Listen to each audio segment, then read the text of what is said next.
प्रस्ताव थियो, डकुमेन्ट जुन चाहिँ विगत 2-3 वर्षदेखि छलफलमा थियो, जसलाई चाहिँ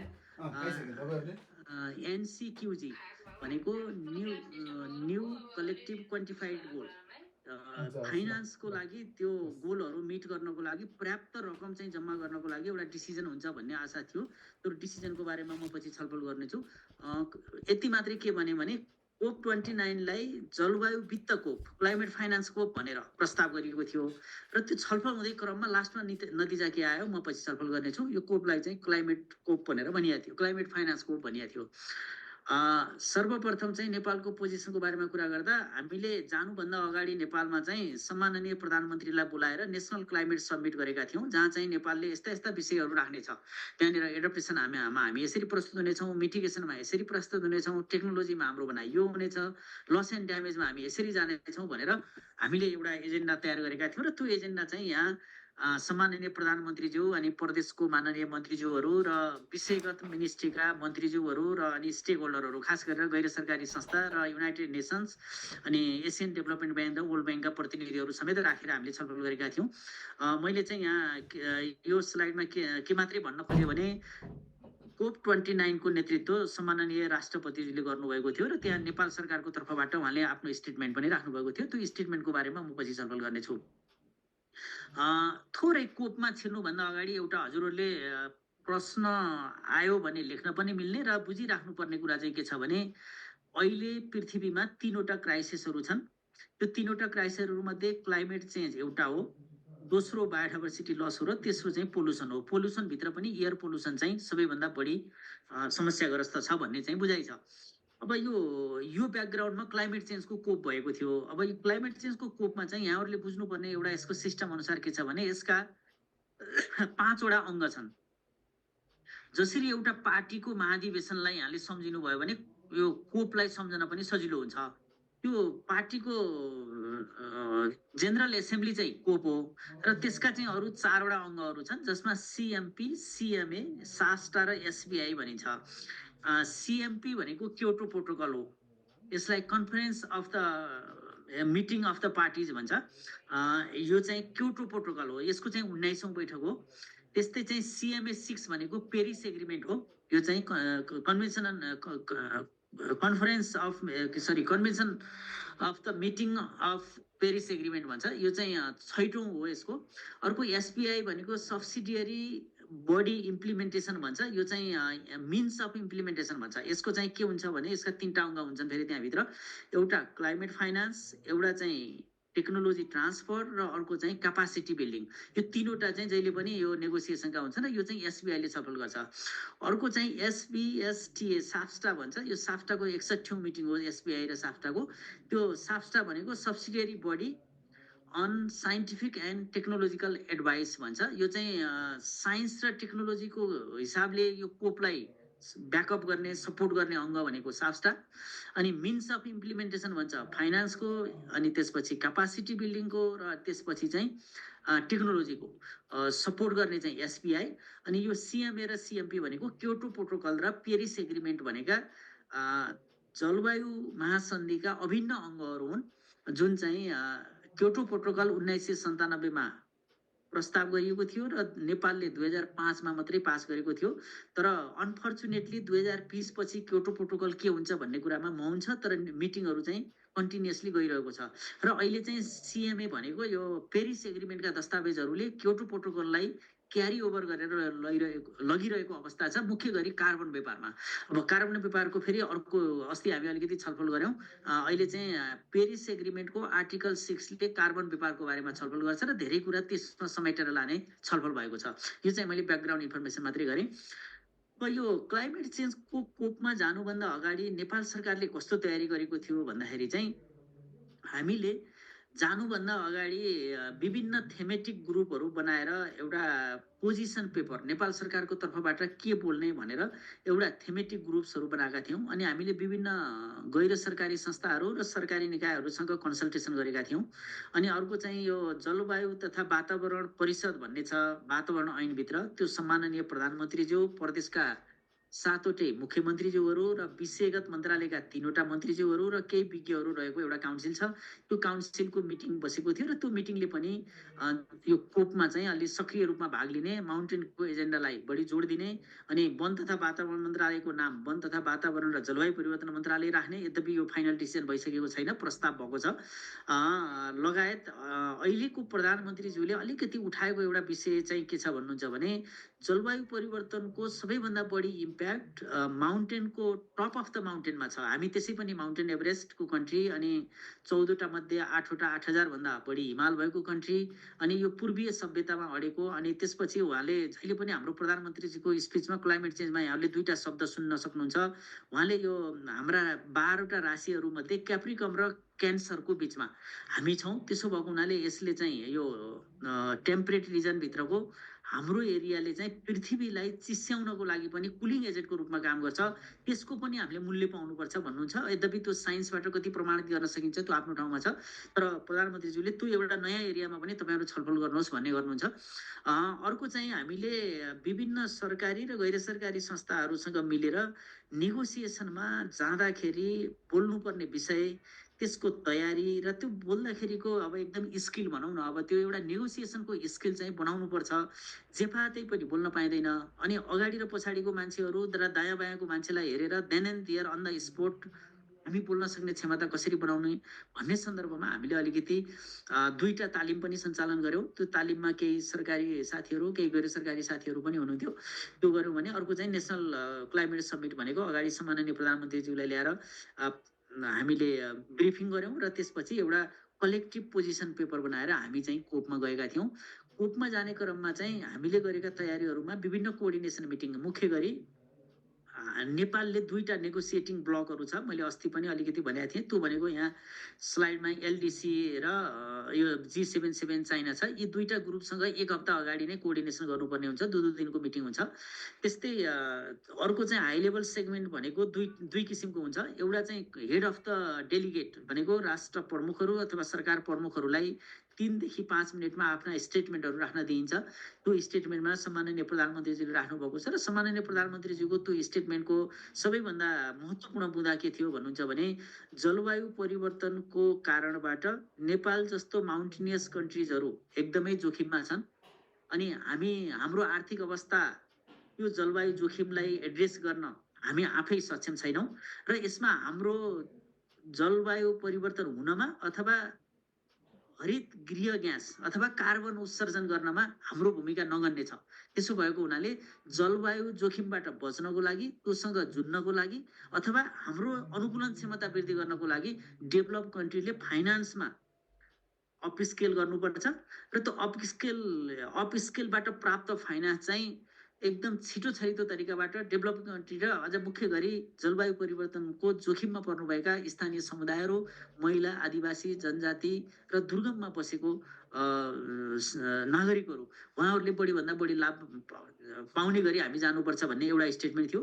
अर्को सम्माननीय प्रधानमन्त्रीको स्टेटमेन्टमा महत्त्वपूर्ण पाटो हामीले त्यहाँ छलफल गर्दाखेरि पनि के कुरा उठाउँदा राम्रो हुन्छ भनेका थियौँ भने जलवायु परिवर्तनले हिमालमा पारेको हुनाले हाम्रो थामेको जुन अहिले चाहिँ हाम्रो 2-3 महिना अगाडि सगरमाथा क्षेत्रको थामेको हिमताल फुटेर 35 भन्दा बढी घरहरू र त्यहाँको नागरिकहरूले जुन दुःख पाउनुभयो त्यो आफैमा जलवायु जोखिमको अहिलेको पछिल्लो सबैभन्दा ज्वलन्त प्रमाण हो। त्यसमा काठमाडौँ उपत्यकाको वरिपरि जुन 250 जना भन्दा बढी मान्छे हामीले 2 दिनका दिन गुमायौँ, त्यो अर्को हाम्रो घटना हो। त्यस्तै कञ्चनपुरमा हामीले एकै दिन 24 घण्टामा 630 मिलिमिटर भन्दा बढी हामीले जुन पानी पर्यो र त्यहाँ जुन डुबान भयो, यी 3वटा घटना चाहिँ यो वर्षका महत्त्वपूर्ण घटना हुन् र यी घटनाहरूलाई एड्रेस गर्ने गरी आउनुपर्छ, डेभलप कन्ट्रीहरू आउनुपर्छ भन्ने थियो। र यसमा चाहिँ मुख्य जोड्न खोजेको कुरो के थियो भने माउन्टेन टु म्यारिन अथवा हाइल्यान्ड टु लोल्यान्ड अथवा तपाईँको चाहिँ snow melting to sea level rise, यस्तो कुरामा यो कोस्टल कन्ट्री र माउन्टेन कन्ट्रीहरूको चाहिँ अन्तर सम्बन्ध हुनुपर्छ ताकि अपस्ट्रिममा परेको जलवायु परिवर्तनको असर तपाईँको लोल्यान्डमा भएका कन्ट्रीहरू, मुख्य गरी नेपालको हकमा बुझ्नुहुन्छ भने नेपालमा हिमताल फुट्दा, बाढी पहिरो आउँदा र डुबान आउँदा जुन हाम्रो माटो नदीको पानीसँगै बगेर जाने र बङ्गालको खाडीहरूमा चाहिँ जुन चाहिँ माटोहरू थुप्रिएको छ त्यसले सी राइज लेभल भएको हुनाले उताको कोस्टल इकोसिस्टम पनि असर पर्यो, हाम्रो यता माउन्टेन इकोसिस्टम नै असर पर्यो भएको हुनाले अपस्ट्रिम र डाउनस्ट्रिममा भएका कन्ट्रिजहरू र कम्युनिटिजहरू मिलेर काम गर्नुपर्छ र यसलाई चाहिँ रिजनल एप्रोचमा लानुपर्छ भन्ने अर्को माननीय प्रधानमन्त्रीको आशय थियो। अब नेगोसिएसनको हकमा चाहिँ टोटलमा त्यहाँ 300 देखि 400 मिटिङ भएको थियो। विषयवस्तुको हिसाबले म अझ अलि डिटेलमा भनौँला। एउटा चाहिँ कोर नेगोसिएसन हुन्छ, त्यो नेगोसिएसन हामीले भाग लिएका थियौँ र अर्को चाहिँ हाम्रो प्लेनरी भनेका तपाईँको चाहिँ ओपनिङमा क्लोजिङमा हरेक मिटिङहरूका चाहिँ प्लेनरीहरूमा हामीले भाग लियौँ।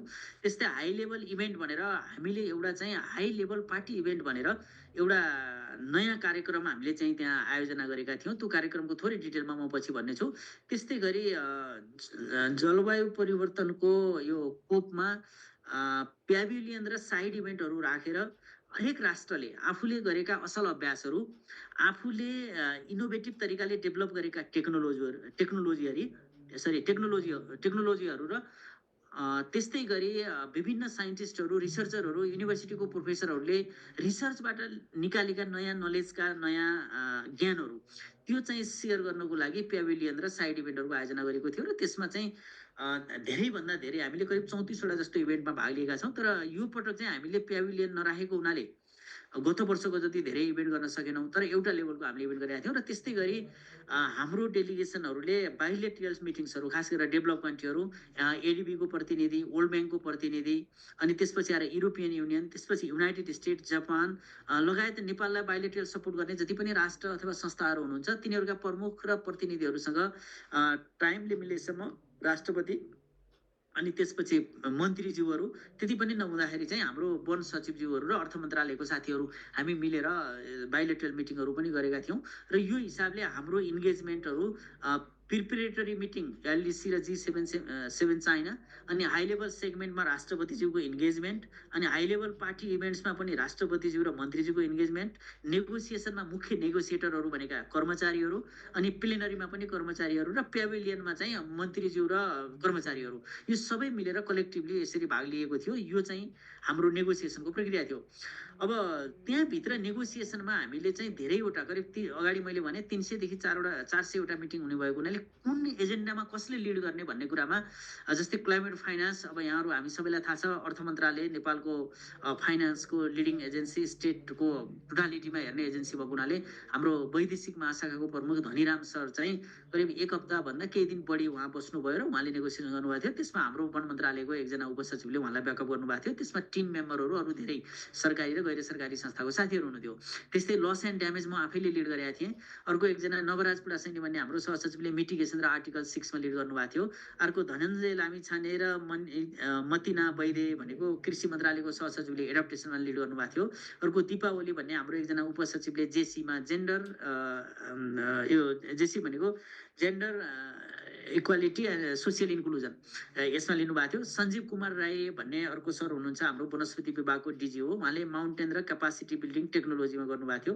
त्यस्तै चाहिँ बुद्धिसागर पौडेल अर्को सहसचिवले यो इन्हान्स ट्रान्सपेरेन्सी फ्रेमवर्क भन्ने ग्लोबल स्ट्रकमा लिनुभएको थियो।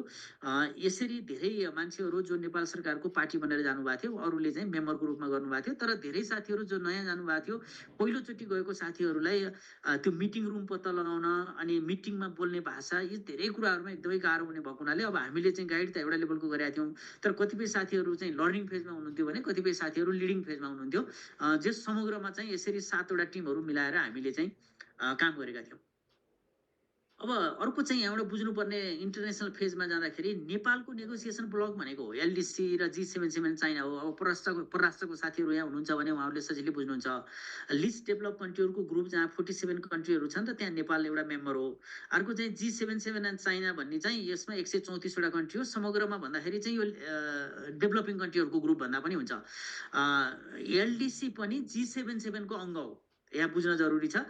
त्यस्तै अर्को चाहिँ यहाँ एउटा सिड्स भन्ने छ, स्मल आइल्यान्ड डेभलपिङ कन्ट्रिज, यो चाहिँ सामुद्रिक देशहरू हो। अम्ब्रेला ग्रुप भनेको यो डेभलप कन्ट्रीहरू हुन् यसमा चाहिँ। अनि अरब ग्रुप भनेको पेट्रोलियम पदार्थ बेच्ने मिडल इस्टका कन्ट्रीहरूको ग्रुप छ। त्यस्तै आइल्याक भनेको ल्याटिन अमेरिकन कन्ट्रीहरू हो। अनि यो अफ्रिका एजियन भनेको अफ्रिकन ग्रुप हो। आयोसिस भनेको फेरि यो चाहिँ ल्याटिन अमेरिकाभित्र पनि आइल्यान्ड कन्ट्रीहरू छन् र मुख्य गरी चाहिँ तपाईँको युनाइटेड स्टेट अमेरिका भन्दा तल तर ल्याटिन अमेरिका भन्दा पूर्व पूर्वतिर रहेका केही आइल्यान्ड कन्ट्रीहरू छन् तिनीहरूको ग्रुप छ र अनि युरोपियन युनियन जहाँ चाहिँ 29 कन्ट्रीहरू जहिले पनि कलेक्टिभली फाइनान्समा अब सबैभन्दा च्यालेन्जिङ बिजनेस भनेको युरोपियन युनियनसँग डिल गर्ने हो। यो चाहिँ युरोपियन युनियनको ग्रुप छ। अब European union group, umbrella group चाहिँ यी दुईटा ग्रुप मेनली डेभलप कन्ट्रीहरू हुन्। यिनीहरू चाहिँ क्लाइमेट फाइनेन्स दिनुपर्ने बाध्यता भएका, हिजो यिनीहरूले हिस्टोरिकल इमिसन गरेको हुनाले अहिले चाहिँ जलवायु परिवर्तनको दायित्व यिनीहरूले बढी वहन गर्नुपर्ने दृष्टिकोणबाट उनीहरूले नेगोसिएसन गर्छन् भने अरू चाहिँ यो अरब कन्ट्रीदेखि लिएर अफ्रिकन कन्ट्री, आइओसिस अनि त्यसपछि आइल्याक छन्। र यसमा केही अन्य इन्फर्मल ग्रुपहरू पनि छन्, एउटा लाइक माइन्डेड ग्रुपहरू पनि छ जहाँ चाहिँ अब अहिले ब्रिक्स पनि यो क्लाइमेट चेन्जमा पहिला थिएन, अब अहिले ब्रिक्सहरूले पनि नयाँ फोरमहरू लिन थालेका छन्। जुन चाहिँ ब्रिक्स चाहिँ युनाइटेड नेसनको न्युयोर्कको फोरममा बढी भिजिबल थियो भने अब क्लाइमेट चेन्जको फोरममा पनि उनीहरू आउँदैछन्। अब यहाँनिर यहाँहरूले एउटा बुझ्नुपर्ने कुरा के छ भन्नुहुन्छ भने हिस्टोरिकल इमिटरको लागि अम्ब्रेला ग्रुप र युरोपियन युनियन जिम्मेवार भए पनि पछिल्लो मोडर्न हिस्ट्रीमा अरब कन्ट्रीहरू र यो मिडल इन्कम भएका कन्ट्रीहरू खास गरेर ब्रिक्सहरू यिनीहरूको दायित्व पनि क्रमशः थपिँदै जानुपर्छ भन्ने कुराहरूमा चाहिँ अन्तर्राष्ट्रिय समुदायको आवाजहरू मुखरित भएर आएको छ। र यहाँहरूले लेख्दाखेरि पनि यी कन्ट्रीहरू G20लाई पनि जोडेर चाहिँ लेख्दा चाहिँ हुन्छ, यिनीहरू चाहिँ बढी दायित्व लिनुपर्ने राष्ट्रहरू चाहिँ हुन्। मैले अगाडि हाई लेभल सेगमेन्टमा सम्माननीय राष्ट्रपतिज्यूले बोलेको कुराहरू मैले भनिसकेँ। यहाँ चाहिँ तपाईँले देख्नुहुन्छ 50 लगभग 60-70 देशको राष्ट्र प्रमुखहरू यसमा भाग लिनु भएको छ। यता चाहिँ अर्को चाहिँ एउटा चाहिँ हाई लेभल मैले अहिले नेपाल सरकारले आयोजना गरेको हाई लेभल पार्टी इभेन्ट जुन चाहिँ म आफैले कोअर्डिनेसन गरेको थिएँ र त्यो टाइटल हामीले के दिएको थियौँ भने mountains in peril addressing loss and damage in the Himalayas भनेर हामीले माउन्टेनियस कन्ट्रीका बढीभन्दा बढी मान्छेहरूलाई यसमा बोलाउने प्रयास गरेका थियौँ। यसमा सम्माननीय राष्ट्रपतिज्यू प्रमुख अतिथि हुनुहुन्थ्यो भने यसमा किर्गिस्तानको राष्ट्रपति हुनुहुन्थ्यो, यसमा फ्रान्सको डेलिगेट हुनुहुन्थ्यो, त्यस्तै साउथ अफ्रिकाको हुनुहुन्थ्यो, त्यस्तै चाहिँ हाम्रो बङ्गलादेशको, भुटानको, अनि त्यसपछि चाइनाको, इन्डियाको लगायत हामीले चाहिँ धेरै राष्ट्रहरूलाई बोलाएको थियौँ। र केही अन्तर्राष्ट्रिय संस्थाहरू खास गरेर युएनडिपी, WWFका इन्टरनेसनल सिओहरू, खास गरेर उनीहरूका एक्जिक्युटिभ डाइरेक्टरहरू र हेड अफ द इन्स्टिट्युसनहरूलाई पनि हामीले बोलाएको थियौँ। र सम्माननीय राष्ट्रपतिज्यूलाई हामीले एलडिसी कन्ट्रीका केही राष्ट्र प्रमुखहरू त्यहाँ जो जानुभएको थियो उहाँहरूको ग्रुपमा हाम्रो राष्ट्रपतिज्यूले संयुक्त राष्ट्रको महासचिवलाई पनि भेट्नु भएको थियो। उहाँ चाहिँ भने किर्गिस्तानको राष्ट्रपति जसले हाम्रो इभेन्टमा आएर बोल्नुभएको थियो। त्यस्तै अर्को एउटा चाहिँ हाम्रो सम्माननीय राष्ट्रपतिज्यूले किर्गिस्तानले आयोजना गरेको एउटा इभेन्टमा हाम्रो राष्ट्रपतिज्यू गएर पनि एड्रेस गर्नुभएको थियो। र किर्गिस्तानको र हाम्रो एउटा कमन एजेन्डा के छ भने उनीहरूले पनि माउन्टेनको एजेन्डालाई अगाडि सारेका छन्, हामीले पनि माउन्टेनको एजेन्डालाई अगाडि सारेका छौँ। अब यहाँ फरक के छ भन्नुहुन्छ भने किर्गिस्तान 1990 अथवा 1989मा रसियाबाट टुक्रिएको कन्ट्री हो। यो कन्ट्रीले 2002मा इन्टरनेसनल माउन्टेन डे मनाएर अहिले चाहिँ त्यो संयुक्त राष्ट्रसङ्घको एउटा चाहिँ डकुमेन्टको रूपमा उनीहरूले चाहिँ स्थापित गर्न सफल भएका छन्। तर हामी एकातिर माउन्टेन एभरेस्टको कन्ट्री, फेरि माउन्टेनको एजेन्डा हाम्रो पनि छ। त्यसले गर्दाखेरि कहिलेकाहीँ हामीहरूको बिचमा कसले चाहिँ माउन्टेनको एजेन्डा लिड गर्ने भन्ने थोरै कम्पिटिसन पनि छ, फेरि फ्रेङ्कली यहाँ नेपालीहरू सबै भएको हुनाले। तर एट द सेम टाइम फेरि हामी जोइन्ट भनौँ दुवै पक्ष चाहिँ मिलेर जानुको विकल्प चाहिँ छैन र हामी मिलेर पनि काम गरेका छौँ। कहिलेकाहीँ उनीहरूले हामीलाई लिड गर्न खोज्छन्, कहिले हामीले लिड गर्न खोज्छौँ, तर समग्रमा हामी मिलेर जाने कुरामा हामीले लगेका छौँ। यो अगाडिको एउटा फोटो दोहोरियो यसमा छ। अब बाइलेटरल मिटिङहरू हामीले कोसँग गऱ्यौँ भन्ने कुरामा मैले अहिले सरस्वती भने हामीले बाइलेटरल मिटिङ गरेको चाहिँ युनाइटेड नेसनको सेक्रेटरी जेनरल जहाँ चाहिँ राष्ट्रपतिज्यूले गर्नुभयो, त्यस्तै यो वेस्टर्न युरोपको कन्ट्रीहरूसँग यो WTO भनेको चाहिँ युएईले स्थापित गरेको एउटा नयाँ संस्था हो। यसले चाहिँ अहिले ग्रिन इकोनोमीमा काम गरेको छ। यहाँहरूले एउटा ख्याल गर्नुपर्ने कुरा के छ भने कार्बन फुटप्रिन्ट जिरो राखेर कुनै बिजनेस गरिन्छ भने त्यसलाई ग्रिन इकोनोमी भनिन्छ। ग्रिन इकोनोमी भनेको हरियो मात्रै हुँदैन कलरमा, त्यसले कार्बन फुटप्रिन्टको हिसाबले त्यो जिरो छ भने त्यसलाई चाहिँ हामीले चाहिँ ग्रिन इकोनोमी भन्ने गर्छौँ। त्यस्तै अर्को चाहिँ यो लिप भन्ने एउटा प्रोग्राम हो, यसको चाहिँ हेड त्यहाँ आउनुभएको थियो। ग्रिन क्लाइमेट फन्ड जुन चाहिँ अहिले सबैभन्दा चर्चित फन्ड हो, त्यसको रिप्रेजेन्टेटिभसँग कुरा भयो। UK government, world bank, ADB, Bangladesh, त्यस्तै युएनको एसिस्टेन्ट सेक्रेटरी जेनरल, मुख्य गरी पानीको हेरेर अहिले इन्डोनेसियाको फरेन मिनिस्टर हुनुहुँदो रहेछ उहाँसँग, त्यस्तै चाहिँ कोरियाको केही प्राइभेट कम्पनीहरू जसले कार्बन चाहिँ नेपालमा किन्न चाहन्छन् तिनीहरूसँग, त्यस्तै अस्ट्रेलियन गभर्मेन्टको प्रतिनिधि, त्यस्तै स्विडिस गभर्मेन्टसँग त अब कार्बनको हामीले एग्रिमेन्टै गरेको न्युजहरू आइसकेका छ। युएनडिपीको हेडसँग त्यस्तै स्विडिस इनर्जी एजेन्सीसँग गरेको कुराहरू पनि आएको छ। अनि एसिया पेसिफिक नेटवर्क एपिएनसँग, त्यस्तै जर्मन गभर्मेन्टसँग, अनि लस एन्ड ड्यामेज फन्डको हिसाबले यो जुन म आफै बोर्ड मेम्बर भएको एउटा चाहिँ जुन $750 मिलियन जम्मा भएको छ, त्यसको पैसा जब हामीले छिटो रिलिज गर्नुपर्ने छ त्यसको एक्जिक्युटिभ डाइरेक्टरसँग यसरी हामीले 17 भन्दा बढी राष्ट्रका र अन्तर्राष्ट्रिय संस्थाका प्रमुखहरूसँग र प्रतिनिधिहरूसँग बाइलेटरल मिटिङ गरेर नेपालमा फाइनान्स बढीभन्दा बढी कसरी ल्याउन सकिन्छ, हाम्रो क्यापासिटी कसरी वृद्धि गर्न सकिन्छ, ती दुई देश अथवा दुई संस्थाहरूको बीचको सम्बन्ध कसरी सुधार गर्न सकिन्छ र अलि क्लाइमेट क्षेत्रमा रोल मोडल भएर काम गर्न सकिन्छ भन्ने लगायतका विषयहरूमा चाहिँ बाइलेटरल मिटिङमा छलफल भएको थियो। त्यस्तै अब हामीले चाहिँ विभिन्न एजेन्डाहरूमा विभिन्न इन्टरभेन्सनहरू पनि गरेका छौँ र त्यो इन्टरभेन्सनहरूका मेजर एजेन्डाहरू हेर्नुभयो भने एग्रिकल्चर र एडप्टेसन जहिले पनि फुड सेक्युरिटीको हिसाबले एकदमै इम्पोर्टेन्ट एजेन्डा हो क्लाइमेट चेन्जमा। त्यस्तै मिटिगेसन, एम्बिसन र इम्प्लिमेन्टेसन प्रोग्राममा कार्बन उत्सर्जन न्यूनीकरण गर्नको लागि खेल्नुपर्ने सम्पूर्ण भूमिकाहरू, यसमा क्लिन इनर्जी खास गरेर hydro power, solar power, wind पावरका कुराहरू र यसमा चाहिँ फोसिल्स फ्युल्स फेज आउटका कुराहरू, यी कुराहरू आउँछन्। अब लस एन्ड ड्यामेज मैले अस्ति पनि अलिकति कुरा गरेँ। लस एन्ड ड्यामेज भनेको अहिले हामीहरूले एडप्टेसनको लागि खेलेको भूमिकाका बावजुद हामीले जति हानि नोक्सानी बेहोरेका छौँ त्यो लस एन्ड ड्यामेजले बेहोर्नुपर्छ भन्ने अहिलेको मान्यता हो। त्यसमा हामीले काम गरेका छौँ र यसमा पनि नेपालको प्रस्तुति एकदम राम्रो थियो। अब टेक्नोलोजी ट्रान्सफरमा चाहिँ अब डेभलप कन्ट्रीहरूले जहिले पनि अलि उन्नत एडभान्स टेक्नोलोजी डेभलप गर्ने, तर यहाँनिर एउटा बुझ्नुपर्ने कुरा के छ भने टेक्नोलोजीमा डेभलपिङ कन्ट्रीको एक्सेस बढाउनुपर्छ भनेर भनिरहँदा टेक्नोलोजीको कस्ट चाहिँ डेभलप कन्ट्रीहरूले एकदमै महँगो बनाइरहेको स्थिति छ। त्यो पाटोमा अहिलेको विश्वले छलफल गरिरहेको छैन। जस्तै फर इक्जाम्पल हामीले सबैजनाले आइफोन किन्छौँ, तर हाम्रो चाहिँ आइफोन किन्ने हैसियत छ कि छैन भनेर हेऱ्यो भने हाम्रो जस्तो कन्ट्रीको धेरै मान्छेहरूले आइफोन किन्न सक्दैन। त्यस्तै कम्प्युटर एकदमै महँगो छ, गाडीहरू एकदमै महँगो छ। अब यो अहिले हामीले जुन इभी गाडी, जुन इलेक्ट्रिक भेहिकलहरूमा हामीले चाहिँ जुन ट्याक्स छुट दिइरहेछौँ त्यो नदिने हो भने मान्छेहरू आकर्षण हुनेवाला छैन। अब हामीले यता चाहिँ कार्बन उत्सर्जन न्यूनीकरण गर्न इभीमा ट्याक्स दिने, तर इन्टरनेसनल कम्युनिटीले त्यसमा कन्ट्रिब्युसन नगर्ने हो भने हामीले मात्रै ट्याक्स छुट दिएर त्यो गाडी उनीहरूको किनेर क्यापिटल फ्लाइट बढाउने काम बाहेक केही हुँदैन। यो कुरा चाहिँ एकदम गम्भीर छ, यसमा छुट्टै छलफल गर्नुपर्ने हुन्छ। अब जस्ट ट्रान्जिसन भनेको तपाईँको एउटा आयामबाट तपाईँ अर्को आयाममा प्रवेश गर्दाखेरि लाग्ने समय र त्यसको इफोर्ट अथवा क्यापासिटी बिल्डिङ हो। मुख्य गरी तपाईँले पेट्रोलियमको गाडी चढिराख्नु भएको थियो, अब तपाईँ इभीको गाडीमा जानुहुन्छ र पेट्रोलियमको गाडीबाट इभीको गाडीमा जानको लागि तपाईँले जुन ट्रान्जिसन चाहिँ तपाईँलाई चाहिँ आवश्यक पर्छ क्यापासिटी बिल्डअपको हिसाबले, तपाईँको क्षमता अभिवृद्धि अथवा त्यसको एवेरनेस लगायतका धेरै कुराहरू त्यसमा जोडिएर आउँछन्।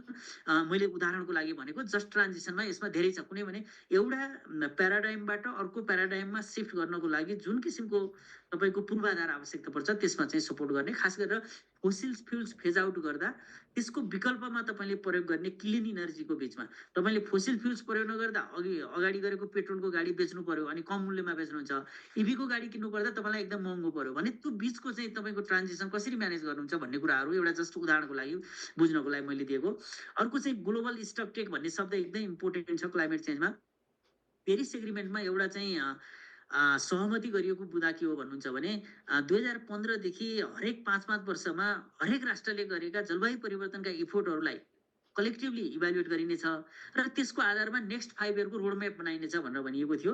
तर 2015बाट 2022सम्म गरेको कामको आधारमा 2020सम्म गरेको काममा 2023मा रिपोर्ट निक्लेको छ र त्यो रिपोर्टले चाहिँ तपाईँको चाहिँ अहिलेको इफोर्ट चाहिँ पर्याप्त छैन। यसमा चाहिँ फाइनान्स पनि स्केल अप गर्नुपर्छ, एडप्टेसनका गोलहरू पनि एकदमै एम्बिसियस बनाउनुपर्छ, मिटिगेसनमा त झन् एग्रेसिभली काम गर्नुपर्छ भनेर अहिले गाइड गरेको छ। अब दोस्रो रिपोर्ट चाहिँ 2027मा आएर 28मा छलफल हुन्छ। त्यति बेला चाहिँ 2020देखि 25सम्म गरेका कामहरूको रिभ्यू हुन्छ र एवं क्रमले हामी 2050सम्म यो रिभ्यू गर्दै जान्छौँ। यो ग्लोबल स्टकटेक भनेको हरेक 5 वर्षमा पछि राष्ट्रहरूले गरेका कामहरूको प्रगतिलाई समीक्षा गरेर नेक्स्ट 5 इयरको रोडम्याप बनाउने डकुमेन्ट हो।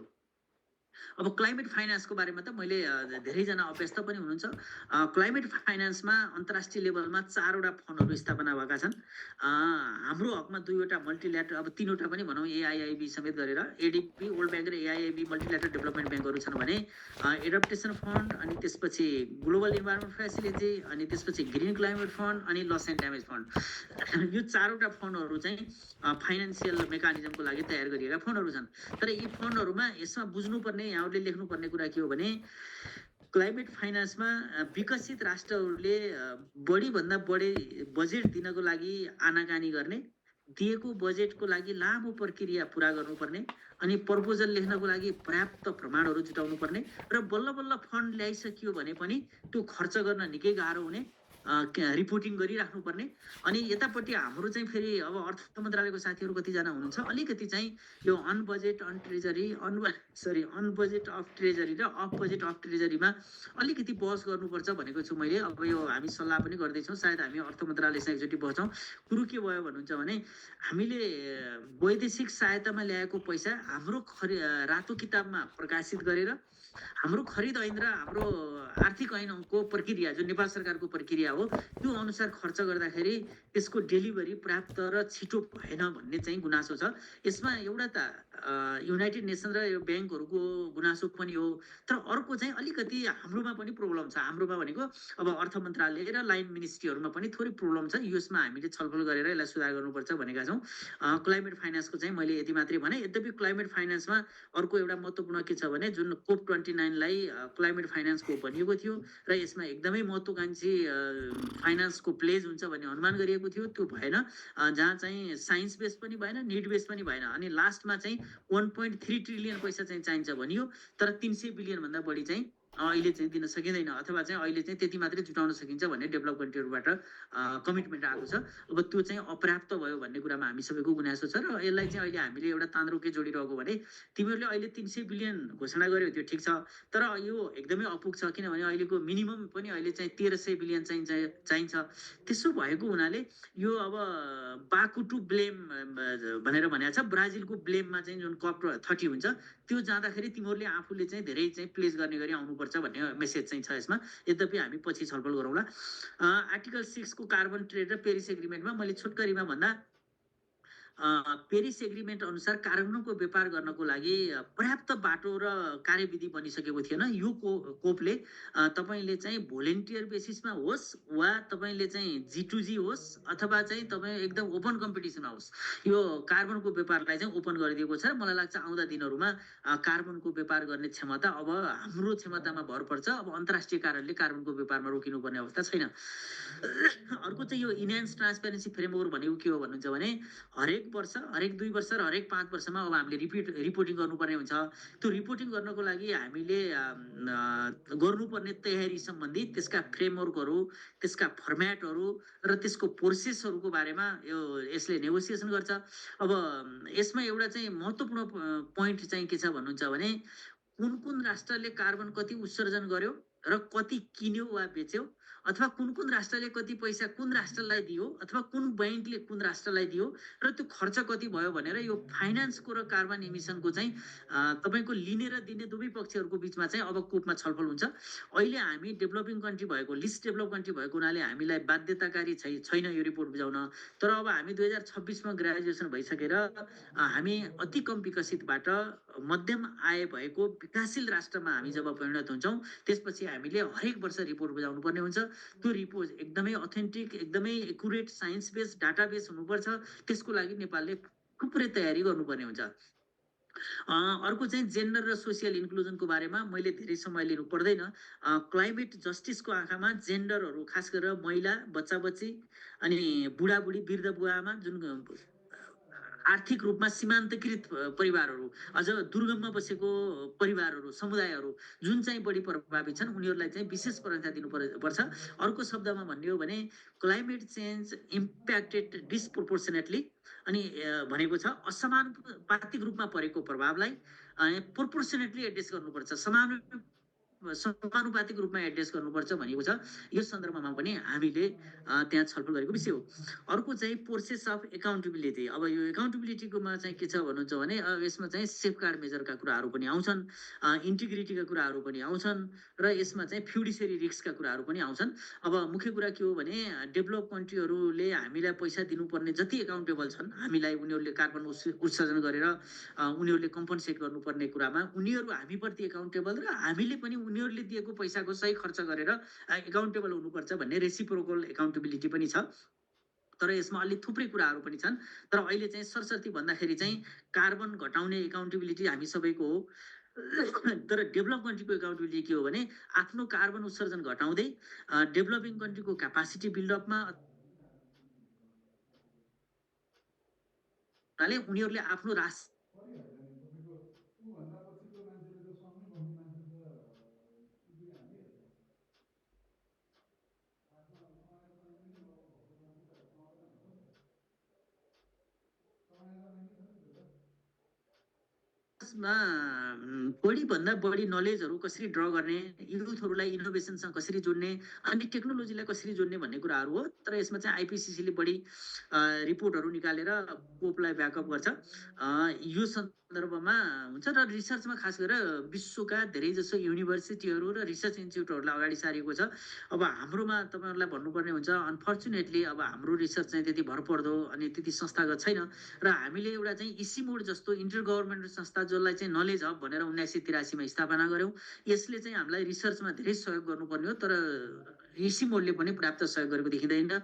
मलाई लाग्छ राष्ट्रिय योजना आयोगमा काम गर्ने साथीहरू हुनुहुन्छ भने इसिमोडको बारेमा बुझ्नुहुन्छ। वन मन्त्रालय, कृषि मन्त्रालय, जलस्रोत मन्त्रालयको एउटा सर्टेन एक्सटेन्टमा हामी उहाँहरूसँग मिलेर काम गर्छौँ, तर उहाँहरूको सहयोग चाहिँ प्राप्त छैन।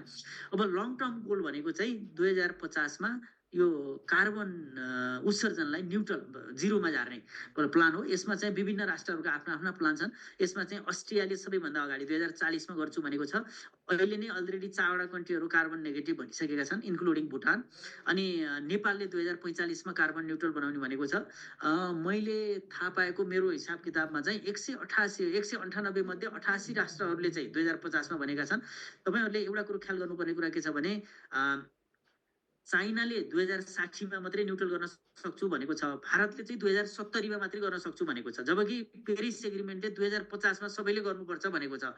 अब पेरिस एग्रिमेन्टमा हस्ताक्षर गरेर पनि कार्बन न्युट्रलको लागि डेटहरू पोस्टपोन गरेका मेजर दुईटा कन्ट्रीहरू भनेको भारत र चीन हुन्।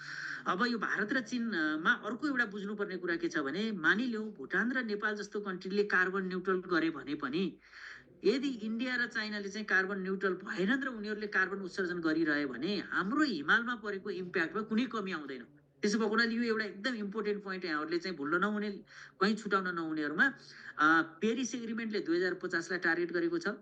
नेपालले त्यसको 5 वर्ष अगाडि नै न्युट्रल हुन्छु भनेको छ। भुटान अहिले नै न्युट्रल छु भनेर क्लेम गरेको छ। तर हाम्रा छिमेकी राष्ट्रहरू जसको भूगोल पनि ठुलो छ, आर्थिक उन्नति पनि ठुलो छ, बजार पनि ठुलो छ र कार्बन उत्सर्जनमा उनीहरू विश्वको तेस्रो र पहिलो राष्ट्रहरू हुन्। अब ती राष्ट्रहरूले कार्बन उत्सर्जन न्युट्रल गरेनन् भने नेपालले मात्रै गरेर हिमाल बच्नेवाला चाहिँ छैन। यो चाहिँ एकदम क्रिटिकल पोइन्ट छ। त्यही भएर अहिले पोलिटिकली हाम्रो सम्माननीय प्रधानमन्त्रीज्यू, राष्ट्रपतिज्यूहरूले चाहिँ एकदमै कोअर्डिनेसन गर्नुपर्ने कुरा चाहिँ यो हो। र यी 14वटा विभिन्न थेमेटिक एरियाका विभिन्न सब मिटिङहरू 392 भएको र 324वटामा नेपालले आफ्नो उपस्थिति जनाएको। अझ 68वटामा चाहिँ हाम्रो त्यहाँ चाहिँ पहुँचै नपुगेको, मान्छे नै नपुगेको स्थिति पनि छ तपाईँको एउटा चाहिँ। अब यद्यपि तपाईँले न्युजमा धेरै अब वन मन्त्रालयको धेरै कर्मचारी गए, नेपालबाट गए भन्ने सुन्यौँ। त्यहाँ यति धेरै मिटिङ हुन्छन् कि सबै मिटिङमा हाम्रो पहुँच त्यहाँ त्यो लेभलमा जाँदा नि पुगेन। यी चाहिँ अगाडिका एजेन्डाहरू हुन् जुन चाहिँ हामीले छलफल गरेका थियौँ। र यसमा चाहिँ खास गरेर म सरस्वती के भन्छु भन्नुहुन्छ भने माउन्टेनको एजेन्डाको हकमा नेपालको भनाइ के थियो भन्नुहुन्छ भने जलवायु परिवर्तनको बारेमा नेगोसिएसन गर्दा माउन्टेनलाई एउटा छुट्टै एजेन्डाका रूपमा हामीले प्रस्ताव गरेका थियौँ, तर हामी त्यसमा सफल भएनौँ। यद्यपि त्यो हाम्रो इफोर्ट चाहिँ कन्टिन्युस छ र त्यो ग्लोबल स्टकटेकको डिसिजनमा हामीले त्यहाँबाट जान खोजेका थियौँ। तर यसको डिसिजन नभएर अर्को कोपमा सरेको छ, हामी यसलाई कन्टिन्यू गर्नेवाला छौँ। अनि क्लाइमेट फाइनेन्सकोमा हाम्रो क्लियर पोजिसन छ। यसमा चाहिँ डेभलप कन्ट्रीले ग्रान्टको रूपमा, लोनको रूपमा होइन, ग्रान्टको रूपमा दिनुपर्छ, मिटिगेसनमा होइन, एडप्टेसनमा दिनुपर्छ र पैसा दिँदाखेरि एकदम सिम्पल तरिकाबाट दिनुपर्छ र त्यो पैसा यति अहिले जति प्राप्त गरेका छौँ त्योभन्दा धेरै बढाउनुपर्छ र बढीभन्दा बढी अझ बायोलेटरल फाइनेन्सबाट आउनुपर्छ र पब्लिक फाइनेन्सको रूपमा आउनुपर्छ भनेको डाइरेक्ट सरकारको कोषमा आउनुपर्छ भन्ने हिसाबले नेपालको पोजिसन हो। त्यस्तै लस एन्ड ड्यामेजमा यो कोष चाहिँ छिटो अपरेसनलाइज हुनुपर्छ र यो कोषको पैसा आउँदाखेरि पनि ग्रान्टको रूपमा छिटो छरितो तरिकाले ट्रिगर एप्रोच भन्ने छ अझ यसमा चाहिँ। त्यो ट्रिगर एप्रोचको रूपमा चाहिँ जुन चाहिँ भिक्टिम फ्यामिली हो त्यो फ्यामिलीकोमा सिधै जाने गरी हामीले मेकानिजम गर्नुपर्छ भनेर भनिएको छ। यद्यपि अब यसमा चाहिँ संयोगले म आफै बोर्डमा भएको हुनाले यसका धेरै छलफल गरेर रुल्सहरू बनाउन बाँकी छ। त्यस्तै एडप्टेसनमा हामीले अहिले के भनेका छौँ भने यो न्यापहरू जुन जुन हामीले बनाएर पेश गरेका छौँ त्यसको पर्फेक्टली इम्प्लिमेन्टेसन हुनुपर्छ र ग्लोबल गोल अफ एडप्टेसनको चाहिँ तपाईँको चाहिँ कुनै एउटा कन्ट्री मात्रै एडप्ट भएर हुँदैन, त्यसको छिमेकी र सबै राष्ट्रहरू हुनुपर्छ र विश्व नै हुनुपर्छ भनेका छौँ। यसमा चाहिँ अहिले अजरबैजानको राष्ट्रले एउटा चाहिँ राम्रो कुरा के गरेका छ भने उसले दुईटा बाकु एडप्टेसन रोड म्याप भनेर उसले चाहिँ एडप्टेसनको लागि छुट्टै एउटा रोड म्याप तयार गरेको छ। त्यस्तै Baku high level dialogue on adaptation भनेर एउटा डायलग हुनेवाला छ। त्यो डायलगमा पनि हामीले कुराहरू राखेर अगाडि लानुपर्ने हुन्छ। अब कार्बन ट्रेडको जुन आर्टिकल 6 मा मैले भने अब चाहिँ गभर्मेन्टले गभर्मेन्टसँग अथवा गभर्मेन्टले प्राइभेट सेक्टरसँग अथवा नेपालको प्राइभेट सेक्टरले अर्को प्राइभेट सेक्टरसँग कार्बन व्यवहार गर्न बाटो खुलेको छ। त्यसको लागि हाम्रा राष्ट्रिय कानुनहरू खास गरेर वातावरण ऐन र नियमावलीमा कार्बन व्यवहार सम्बन्धी छुट्टै हामीले प्रावधानहरू राखेर एकदम सिम्प्लिफाई प्रोसेस गरेर निजी क्षेत्रलाई पनि कार्बन व्यवहारमा भाग लिने अपर्च्युनिटी दिनुपर्ने र अनि हामी त्यसरी जानुपर्ने छ। अब क्यापासिटी बिल्डिङमा जहिले पनि कुरो के हुन्छ भन्नुहुन्छ भने टेक्नोलोजी छिटो छिटो आउने, त्यो पनि डेभलप कन्ट्रीले निकाल्ने र अनि त्यो एडभान्स टेक्नोलोजी हाम्रो नागरिकले हामीले प्रयोग गर्न चाहिँ गाह्रो हुने हुनाले हामीले अब क्यापासिटी बिल्डिङमा निरन्तर रूपमा तिमीहरूले सपोर्ट गर्नुपर्छ भन्ने छ। मिटिगेसनको हकमा चाहिँ यहाँनिर बुझ्नुपर्ने अलिकति खदिलो, अलिकति यहाँहरूले पनि बुझ्नुपर्ने कुरा के छ भने मिटिगेसनमा नेपाल एकदम कमिटेड छ। तर अब एट द सेम टाइम हामी चाहिँ डेभलप अवस्थामा पुगिसकेका छैनौँ। हामीले अझै इन्डस्ट्रियल डेभलप गर्नुपर्ने छ, थुप्रै हाइवेहरू हामीले डेभलप गर्नुपर्ने छ, थुप्रै हामीले हाउसिङहरू डेभलप गर्नुपर्ने छ। अब एक हिसाबले भन्यो भने डेभलप कन्ट्रीको लेभलमा पुग्न हामीलाई अझै टाइम लाग्छ र हामीले त्यो विकास नगरी नहुने अवस्था छ। त्यो अवस्थामा हाम्रा केही कार्बन इमिसनहरू हुन सक्छन्। तर हामीले अलरेडी यत्रो 45% वन जोगाएर हामीले यो लेभलको बायोडाइभर्सिटीबाट जुन ग्लोबली कन्ट्रिब्युसन गरेका छौँ त्यसको पनि भ्यालुएसन हुनु पर्यो। र यतापट्टि मिटिगेसनमा मुख्य गरी चाहिँ नेपाल जस्तो सानो कन्ट्रीको हिसाब किताब त्यति धेरै ठुलो छैन। तर भारत र चाइना जस्ता ठुला लार्जेस्ट इमिटरहरू अथवा पेट्रोलियम पदार्थ बेच्ने र कोइला बेच्ने कन्ट्रीहरू चाहिँ एकदम सिरियस हुनुपर्छ र फोसिल फ्युल्सलाई फेज आउट गर्नुपर्छ भन्ने पोजिसनमा हामीले कुरा राख्दै आएका छौँ। र यसरी विभिन्न एजेन्डाहरूमा नेपालको पोजिसन एकदम स्ट्रेट फरवर्ड र एकदम क्लियर देखिन्छ। अब यति छलफल गरेर हामीले भनिरहँदाखेरि हामीले के कुरा चाहिँ प्राप्त गऱ्यौँ त यो COP29 मा भन्दाखेरि हामीले माउन्टेनको एजेन्डालाई अलिकति भिजिबली राइज गरेर इन्टरनेसनल कम्युनिटीमा पुर्याउन गऱ्यौँ। त्यो हिजो पनि गरेका थियौँ, आज पनि गरेका छौँ र यो अझै पर्याप्त छैन। यो कहिलेसम्म पर्याप्त छैन भन्नुहुन्छ भने UNFCCC को नेगोसिएसन प्रोसेसमा जबसम्म माउन्टेन एजेन्डालाई छुट्टै नेगोसिएसन एजेन्डाको रूपमा विकास गरिँदैन तबसम्म यो दबाब भन्नुहोस्, यो रिक्वेस्ट भन्नुहोस् अथवा यो नेगोसिएसनको एजेन्डा हो, यो चाहिँ कन्टिन्युअसली नेपालले उठाउनुपर्छ र यसलाई चाहिँ कर्मशः लानुपर्छ भन्ने छ।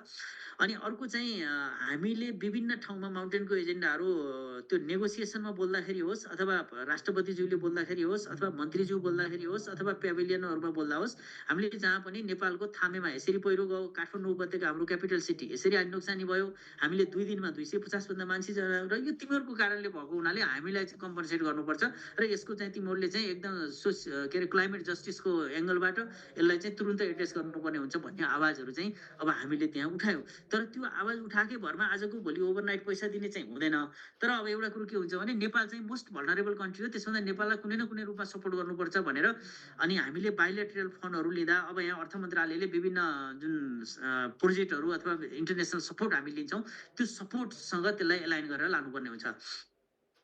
अब अर्को चाहिँ जुन हाई लेभल पोलिटिकल इन्गेजमेन्टमा चाहिँ अब राष्ट्रपतिज्यूले विभिन्न मालदिप्सको राष्ट्रपतिलाई भेट्नुभयो, अजरबैजानको राष्ट्रपतिलाई भेट्नुभयो। अब यो country to country people to people relation गर्नमा पनि हामीले एउटा भूमिका खेलेका छौँ। यद्यपि यो मामिलामा अझै हामी चाहिँ प्रभावकारी भएर जानुपर्छ भन्ने मलाई लाग्छ। किनभने अहिले पनि तपाईँले हेर्नुभयो भने हामीले धेरै कन्ट्रीमा अनएराइबल भिसा पाउँदैनौँ। नेपालको अहिले पासपोर्ट हेऱ्यो भने विदेशीहरू खास गरेर हाम्रो कामदारहरू भाइ बहिनीहरू अथवा नेपाली नागरिकहरू जुन विदेशमा जानुभएको छ र पासपोर्टको कारणले जुन दुःख पाउनु भएको छ यसलाई हामीले ओभरकम गर्नुपर्छ। र यो क्लाइमेट चेन्जको एजेन्डा पनि एउटा महत्त्वपूर्ण एजेन्डा हो जहाँ चाहिँ डिप्लोमेटिकली हाम्रो पिपुल टु पिपुल रिलेसन बनाउनु पर्ने।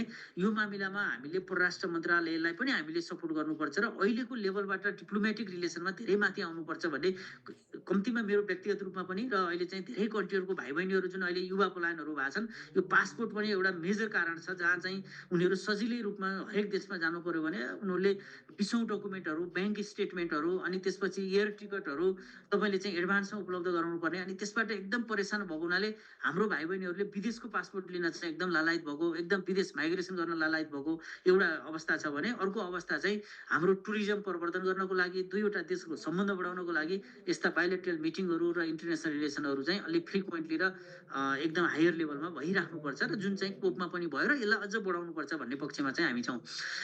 स्विडिस गभर्मेन्टसँग कार्बन ट्रेडिङ चाहिँ जुन G2 जो आर्टिकल 6.2 भित्र चाहिँ G2G भनेको गभर्नमेन्ट टु गभर्नमेन्ट एग्रिमेन्ट भएको छ।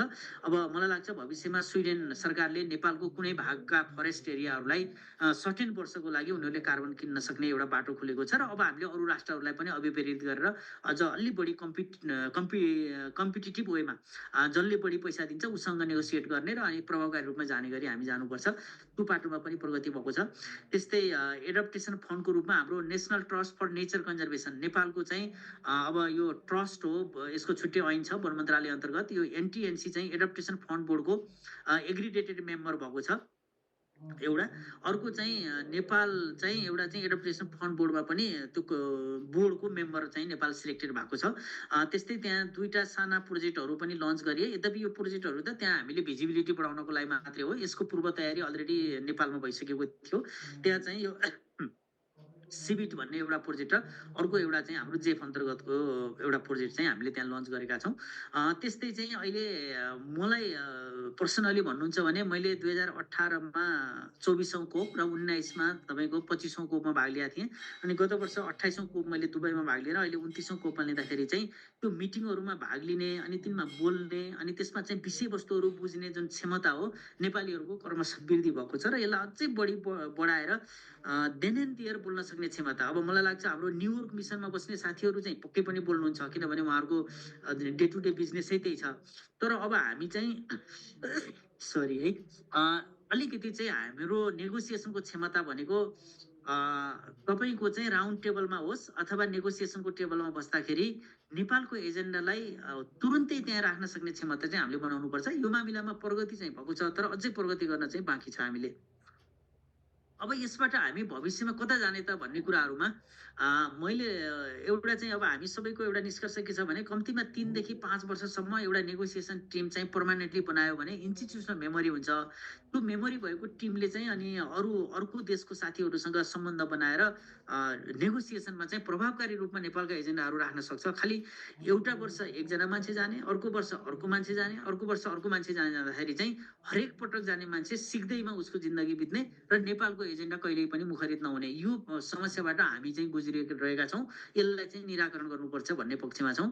त्यस्तै अर्को चाहिँ तपाईँको पार्टिसिपेन्ट्सहरू, अब यो एक्सपर्ट्सहरू अनि हाम्रो गैर सरकारी संस्थाहरू अनि राजनीतिक नेतृत्वहरू जुन चाहिँ हामी भाग लिन्छौँ, अब कस्तो छ भने पहुँचको आधारमा भाग लिने जस्तो भएको छ। म आफैले पनि हेर्दाखेरि चाहिँ त्यति चित्त बुझ्दैन, तर अनि लास्टमा चाहिँ धेरै पोलिटिकल प्रेसर आउँछ, कर्मचारीले धान्न सक्दैन। त्यसोमा हामीले के भनेका छौँ भने राष्ट्रपतिज्यूसँग अथवा प्रधानमन्त्रीसँग जाने राजनीतिक पार्लियामेन्ट मेम्बरहरू अथवा राजनीतिक नेतृत्वहरू एउटा क्लियर होस् अनि हरेक मन्त्रालयको मान्छेहरू पनि क्लियर हुने, किनभने प्रत्येक यो क्रस कटिङ भएको हुनाले सबै मन्त्रालयहरूको चाहिँ यसमा इक्वल सहभागिता हुनुपर्छ भन्ने छ।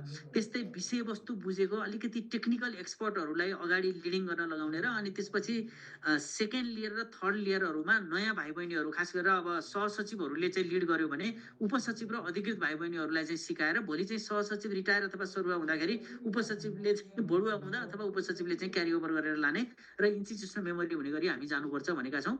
र अलिकति क्लाइमेट चेन्जमा चाहिँ स्टेक होल्डरहरू, मुख्य गरी गैर सरकारी संस्था, युनाइटेड नेसनका एजेन्सिजहरू, प्राइभेट सेक्टर र मिडियाहरू, यो चारवटा चिजहरूलाई चाहिँ अलिक बढी कोअर्डिनेसन गर्नु पर्यो। अब मिडियाहरू पनि फेरि जान नपाउँदाखेरि चाहिँ नेगेटिभ न्युज निकाल्ने चरित्र बनाएको छ, अब त्यसलाई पनि कसरी कोअर्डिनेसन गरे। अनि गैर सरकारी संस्थाहरू चाहिँ सरकारभन्दा छिटो हिँड्ने र अनि सरकारलाई अलिकति पछि परेको भान गर्न दिने, त्यो पनि एउटा समस्या देख्छु मैले।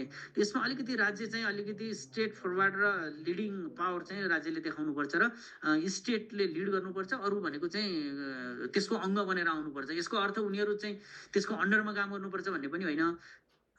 गैर सरकारी संस्थाको साथीहरू र अन्तर्राष्ट्रिय कम्युनिटीको साथीहरू चाहिँ पार्टीको भनेको देशको नेपालको चाहिँ अङ्ग बनेर जानुपर्छ भन्ने कुरामा चाहिँ हाम्रो जोड छ।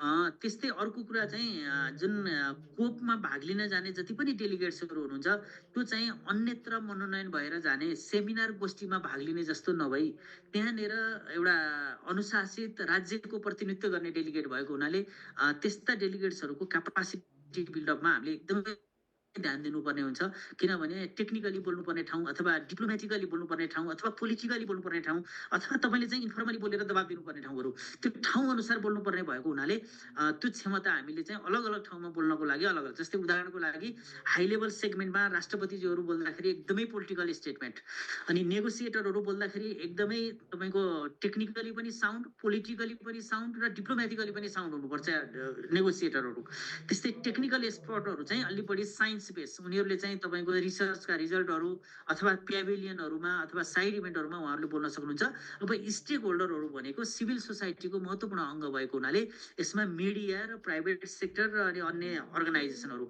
यसमा पर्नुहुन्छ र उहाँहरूको पनि एउटा सँगै लिएर जाने वातावरणका साथ हामीहरू जानुपर्छ त्यस्तै क्लाइमेट चेन्जमा carbon trade by bilateral agreement enhance the multilateral carbon fund भनेको छ अब यद्यपि कार्बन फन्डको बारेमा अहिले हामीले यत्रो इभीका गाडी ल्यायौँ हामीले पेट्रोलियम पदार्थहरू म एउटा सानो कुरा भनिहाल्छु यो इभीको कुरा गरिरहँदाखेरि चाहिँ अहिले अर्थ मन्त्रालयमा हामीले पेट्रोलको गाडीमा भन्दा इभीको गाडीमा ट्याक्स छुट दियौँ र इभीको गाडीहरू बढ्यो अब अर्थ मन्त्रालयको क्यालकुलेसन के छ भन्नुहुन्छ भने हामीले धेरै राजस्व गुमायौँ 11,000 गाडी ल्याउँदा हामीले 51 अरब जति हामीले चाहिँ राजस्व गुमायौँ भन्ने छ अब मैले अस्ति पनि यहाँहरूलाई भनेको छु सर्ट टर्ममा हेर्दाखेरि त्यो चाहिँ हो ठिक हो उहाँले भनेको तर लङ टर्ममा हाम्रो राष्ट्रलाई क्लाइमेट रेजिलियन्ट बनाउने हो र हामीले चाहिँ क्यापिटल फ्लाइटलाई रोक्ने हो र ग्रिन ग्रोथ स्ट्राटेजीमा जाने हो र हामीहरू चाहिँ समृद्धिको बाटोमा लाग्ने हो भने त पेट्रोलियम गाडीमा अहिले छुट दिएर पेट्रोलियम गाडीमा हामीले ट्याक्स लगाएर इभीको गाडीमा ट्याक्स छुट दिएर जानु पर्यो तर यहाँनिर क्रक्स चाहिँ के हो भने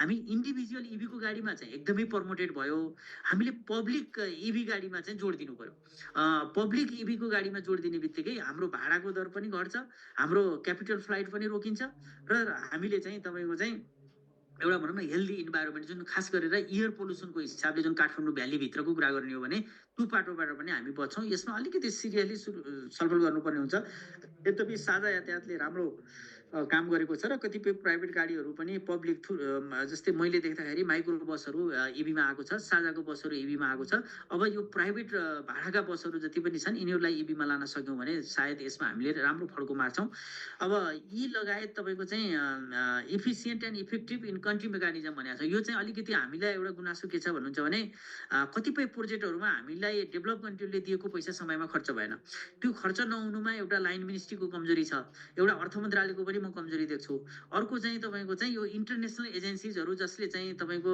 अगाडि मैले भनेका 4वटा फन्डबाट पैसा ल्याउँछन् उनीहरूको पनि कमजोरी छ त्यसो हुँदा हामीले कन्ट्रीभित्र अर्थ मन्त्रालय लाइन मिनिस्ट्रीहरू र हाम्रो इन्टरनेसनल एजेन्सीहरू खास गरेर एडिबी वर्ल्ड ब्याङ्क अनि युनाइटेड नेसनका एजेन्सिजहरू र जिसिएफसँग एग्रिगेटेड भएका 4-5वटा अर्गनाइजेसनहरू छन् जस्तै आइयुसिएन भयो डब्लुडब्लुएफ भयो एनटिएनसी भयो एआइपिसी भयो यी लगायतका संस्थाहरूसँग बसेर छिटोभन्दा छिटो पैसा खर्च गर्ने मेकानिजमको बारेमा हामीले छलफल गर्नुपर्ने हुन्छ र अन्त्यमा हामीले सिकेको अर्को महत्त्वपूर्ण पोइन्ट चाहिँ के हो भन्नुहुन्छ भने हामीले एउटा मात्रै फन्डमा टार्गेट गरेर हुँदैन क्लाइमेट चेन्ज चाहिँ यो इम्प्याक्ट बनाउनमा पनि धेरै कन्ट्री र धेरै संस्थाको भूमिका छ भने जस्तै यसलाई एड्रेस गर्नको लागि पनि हामीले चाहिँ मल्टिल्याटरल फन्ड्सहरूको मेकानिजम गर्नुपर्छ भन्न खोजेको चाहिँ के छ भन्नुहुन्छ भने यसमा एउटा चाहिँ तपाईँको एडिबी वर्ल्ड ब्याङ्क एआइबी जस्ता सबै फन्डहरूबाट नि ल्याउनु पर्यो अनि मल्टिल्याटरल फन्ड भन्नाले adaptation fund green climate fund अनि त्यसपछि आएर global environment facility loss and damage फन्डहरूबाट ल्याउनु पर्यो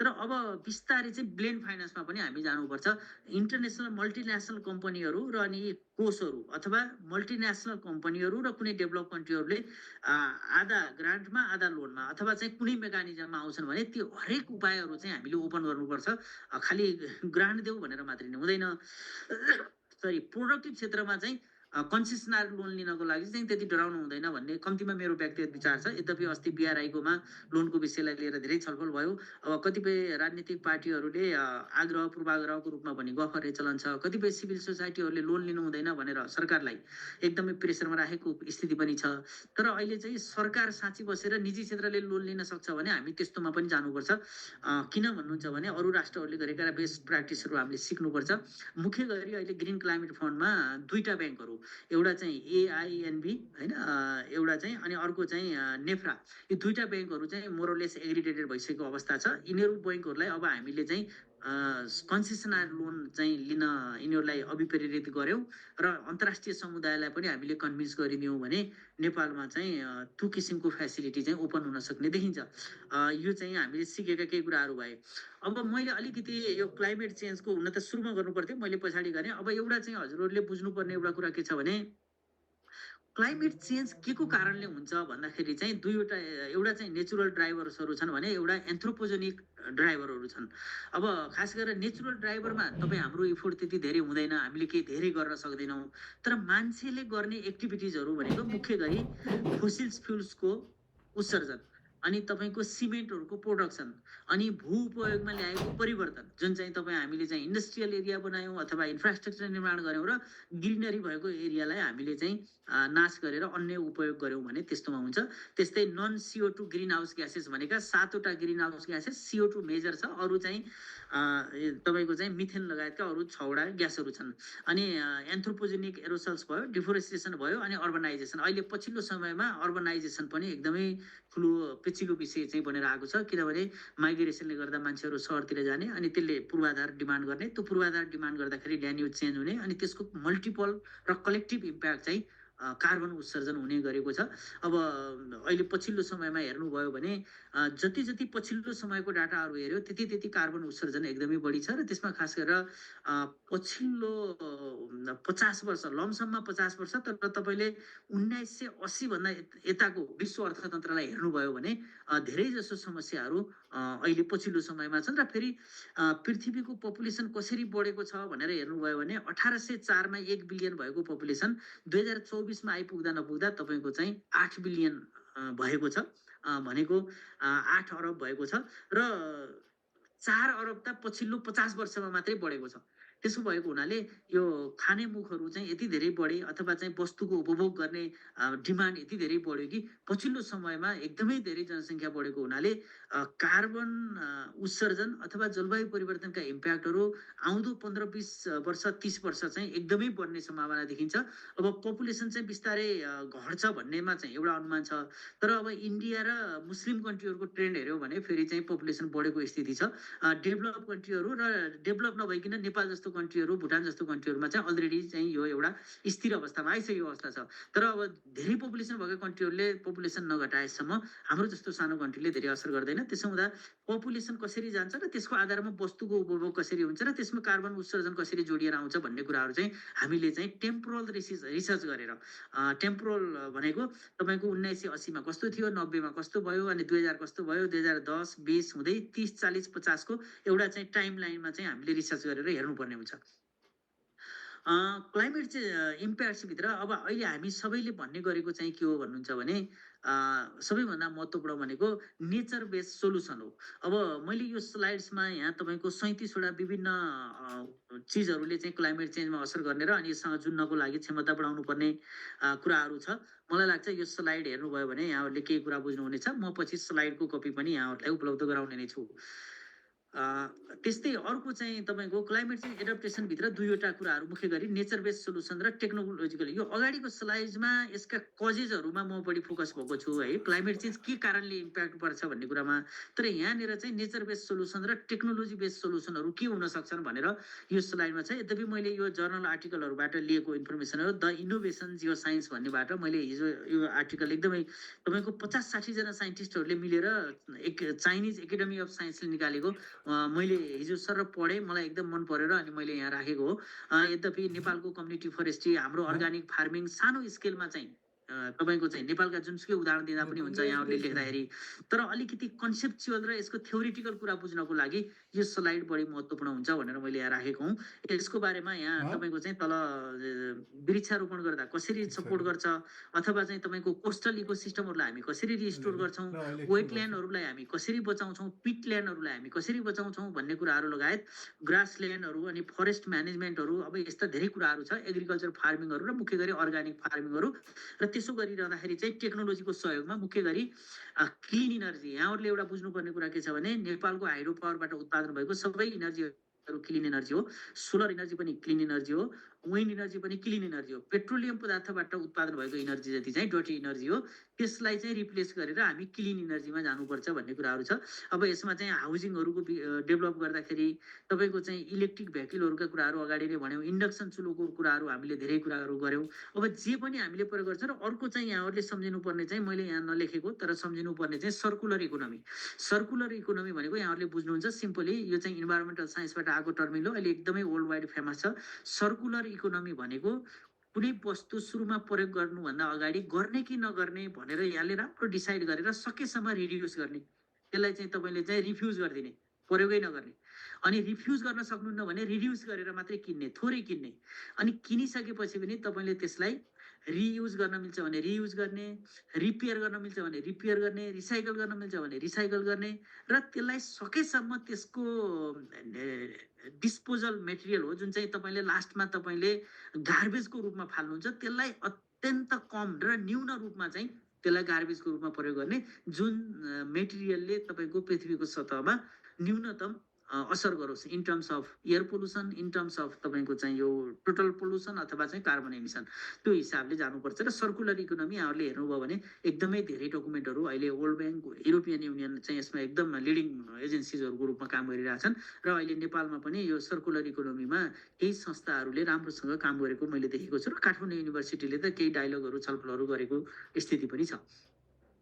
अब म चाहिँ समरीमा आउँदाखेरि चाहिँ क्लाइमेट चेन्ज भनेको के हो, क्लाइमेट चेन्जको मिटिगेसन भनेको के हो, क्लाइमेट चेन्जका इफेक्ट्सहरू के हुन्छन् र यो क्लाइमेट चेन्जमा कसरी एडप्टेसन गर्छन् भन्ने कुरामा म समराइज गरेर म अन्त्यतिर आइपुगेको छु।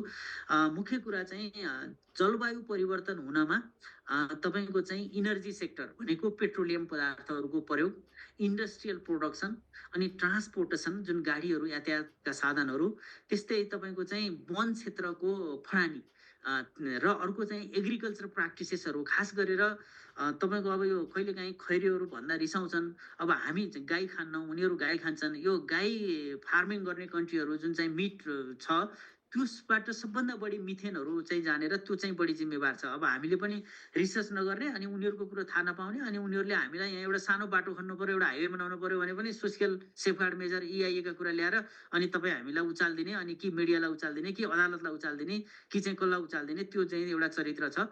अनि हाम्रा सांसदहरूलाई उचालिदिएपछि कानुनहरू कडा कडा बनाउने, अनि त्यसपछि काम गर्ने बेला चाहिँ भनसुन गरेर काम गर्न लगाउने। तपाईँको चाहिँ कानुन कडा बनाएपछि कर्मचारीले कसरी काम गर्न सक्छ? सक्दैन नि। त्यही अहिले वन मन्त्रालयलाई विकास विरोधी मन्त्रालय भन्नको कारण पनि कस्तो भएको छ भन्नुहुन्छ भने अब म त्यही वन मन्त्रालयको सहसचिव हुँ, तर कानुन यति कडा छन् कि मैले चाहेर पनि तपाईँको चाहिँ दिन सक्दिनँ, त्यो प्रक्रिया मिच्न पनि सक्दिनँ, अनि मैले चाहिँ त्यो थ्रेसहोल्डहरू चाहिँ मिनिमाइज गर्न पनि सक्दिनँ। त्यो भएपछि मैले डिमान्ड गर्छु, डिमान्ड गरिसकेपछि वनको कर्मचारीले असहयोग गर्यो भन्ने आम बुझाइ छ, तर त्यो होइन। कानुन कडा भएको हुनाले त्यसो गरिएको हो। अब कानुनलाई सिम्प्लिफाई गर्ने बित्तिकै हामीलाई कुनै रहर छैन कि कुनै आयोजनाको बारेमा धेरै डकुमेन्ट मागेर प्रक्रिया लामो बनाएर आयोजना ढिलो गर्नु त वन मन्त्रालय कर्मचारीको रुचिको विषय नै होइन। अब रह्यो यो क्लाइमेट चेन्जका यस्ता यी फ्याक्टरहरू भनेका इन्डस्ट्री भयो, यातायात भयो, यी सबैबाट जुन कार्बन इमिसनहरू भइरहेछ, त्यसबाट के भयो त भन्दा पृथ्वी र वायुमण्डलको तापक्रम बढ्यो। त्यो बढिसकेपछि के भयो भन्नुहुन्छ भने एक नम्बरमा टेम्परेचर बढ्यो। टेम्परेचर बढिसकेपछि इराटिक रेनफल हुने, अनि ओसियनहरूमा एसिडिफिकेसन तपाईँको चाहिँ बढ्ने। अर्को चाहिँ सी लेभल राइज हुने, जुन चाहिँ मैले अगाडि भने हाम्रो हिमाल पग्लिएर हाम्रोमा बाढी पहिरो जाँदा बङ्गालको खाडीमा अथवा सुन्दरवनका किनारहरूमा जुन चाहिँ बङ्गलादेश र इन्डियाका किनारहरूको लेभल चाहिँ राइज गर्ने स्थिति छ। त्यस्तै चाहिँ तपाईँको चाहिँ यो एक्सिलरेटेड क्रायोस्फेरिक श्रिङ्किङ भनेको छ। क्रायोस्फेरिक श्रिङ्किङ भनेको आर्कटिक रिजनको हिउँहरू पोग्लने, त्यो काम भइरहेको छ। र मुख्य कुरा चाहिँ हाम्रो हकमा चाहिँ ग्लफको कुरा, अनि तपाईँको ल्यान्डस्लाइड्स, फ्लड्स, इनुन्डेसन्स, यो चाहिँ तपाईँको के भनेको बाढी पहिरो र डुबानको कारणबाट जुन हाम्रो धनजनको हानि नोक्सानी भएको छ, हाम्रोमा धनजनको हानि नोक्सानी हुने, हामीबाट बगेको माटोले गएर सी लेभल राइज हुने त्यस्तो चाहिँ इम्प्याक्ट भएको हुनाले मैले अगाडि पनि भने अहिलेको राष्ट्रपतिज्यू, अहिलेको प्रधानमन्त्रीज्यूले भनेको एउटा स्टेटमेन्ट के हो भने क्लाइमेट चेन्जको इम्प्याक्ट टप अफ द माउन्टेनमा छ, त्यसको चाहिँ कज त्यहाँ छ, इफेक्ट चाहिँ तपाईँको चाहिँ बटम अफ द सीमा छ। त्यसो भएको हुनाले कोस्टल कन्ट्री र माउन्टेनियस कन्ट्रीहरू मिलेर मात्रै जलवायु परिवर्तन एजेन्डालाई रिड्युस गर्न सकिन्छ भन्ने बुझाइ छ।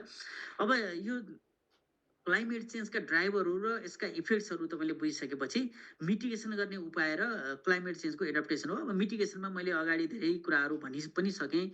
वन क्षेत्र जोगाउने कुरा, हाइड्रो पावरको प्रोडक्सन बढाउने कुरा, सोलर पावरको बढाउने कुरा, कार्बन अफसेटिङ गर्ने कुरा, अनि वेस्ट म्यानेजमेन्ट गर्ने कुरा, एग्रिकल्चर प्याटर्नलाई अलिकति चेन्ज गरेर तपाईँको चाहिँ यो केमिकल फर्टिलाइजर कम गर्ने, अनि अलिकति इनोभेटिभ टेक्नोलोजीहरूको इन्ट्रोड्युस गर्ने, अनि अलिकति व्यावसायिक फार्मिङमा जाने कुरा, र अर्को चाहिँ खाली जग्गाहरूमा वृक्षारोपण गर्ने, र अब इन्फ्रास्ट्रक्चरहरू निर्माण गर्दाखेरि पनि ओपन पार्कहरू गर्ने, अनि त्यसपछि रोड साइड प्लान्टेसनहरू गर्ने, इरिगेसनको साइडमा पनि प्लान्टेसन गर्ने, र ग्रिनरीलाई चाहिँ प्रमोसन गरेर जाने, र नेचर बेस्ड सोल्युसनको रूपमा जाने, जसलाई अर्को शब्दमा भन्ने हो भने इकोसिस्टम बेस्ड एडप्टेसन पनि भनिन्छ। यी चाहिँ भए मिटिगेसनको बाटोबाट गर्नुपर्ने कामहरू। तर अब एडप्टेसनमा हामीले गर्न सकिने कामहरू धेरै छन्। त्यसमा चाहिँ तपाईँले वाटर हार्भेस्टिङ गर्ने कुराहरू, जस्तै तपाईँले रेनफल वाटर हार्भेस्ट गर्नुहुन्छ, हामीलाई टु मच वाटर र टु लिटिल वाटरको समस्या छ भने बर्खामा परेको पानीलाई सङ्कलन गरेर पोखरीहरूमा, तालमा, तलैयामा, घैँटामा राखेर हिउँदमा प्रयोग गर्ने, र 365 दिनै वाटर स्कार्सिटी हुन नदिने, र फुल फर्म वाटर सेक्युरिटीको वातावरण सृजना गर्ने एउटा काम।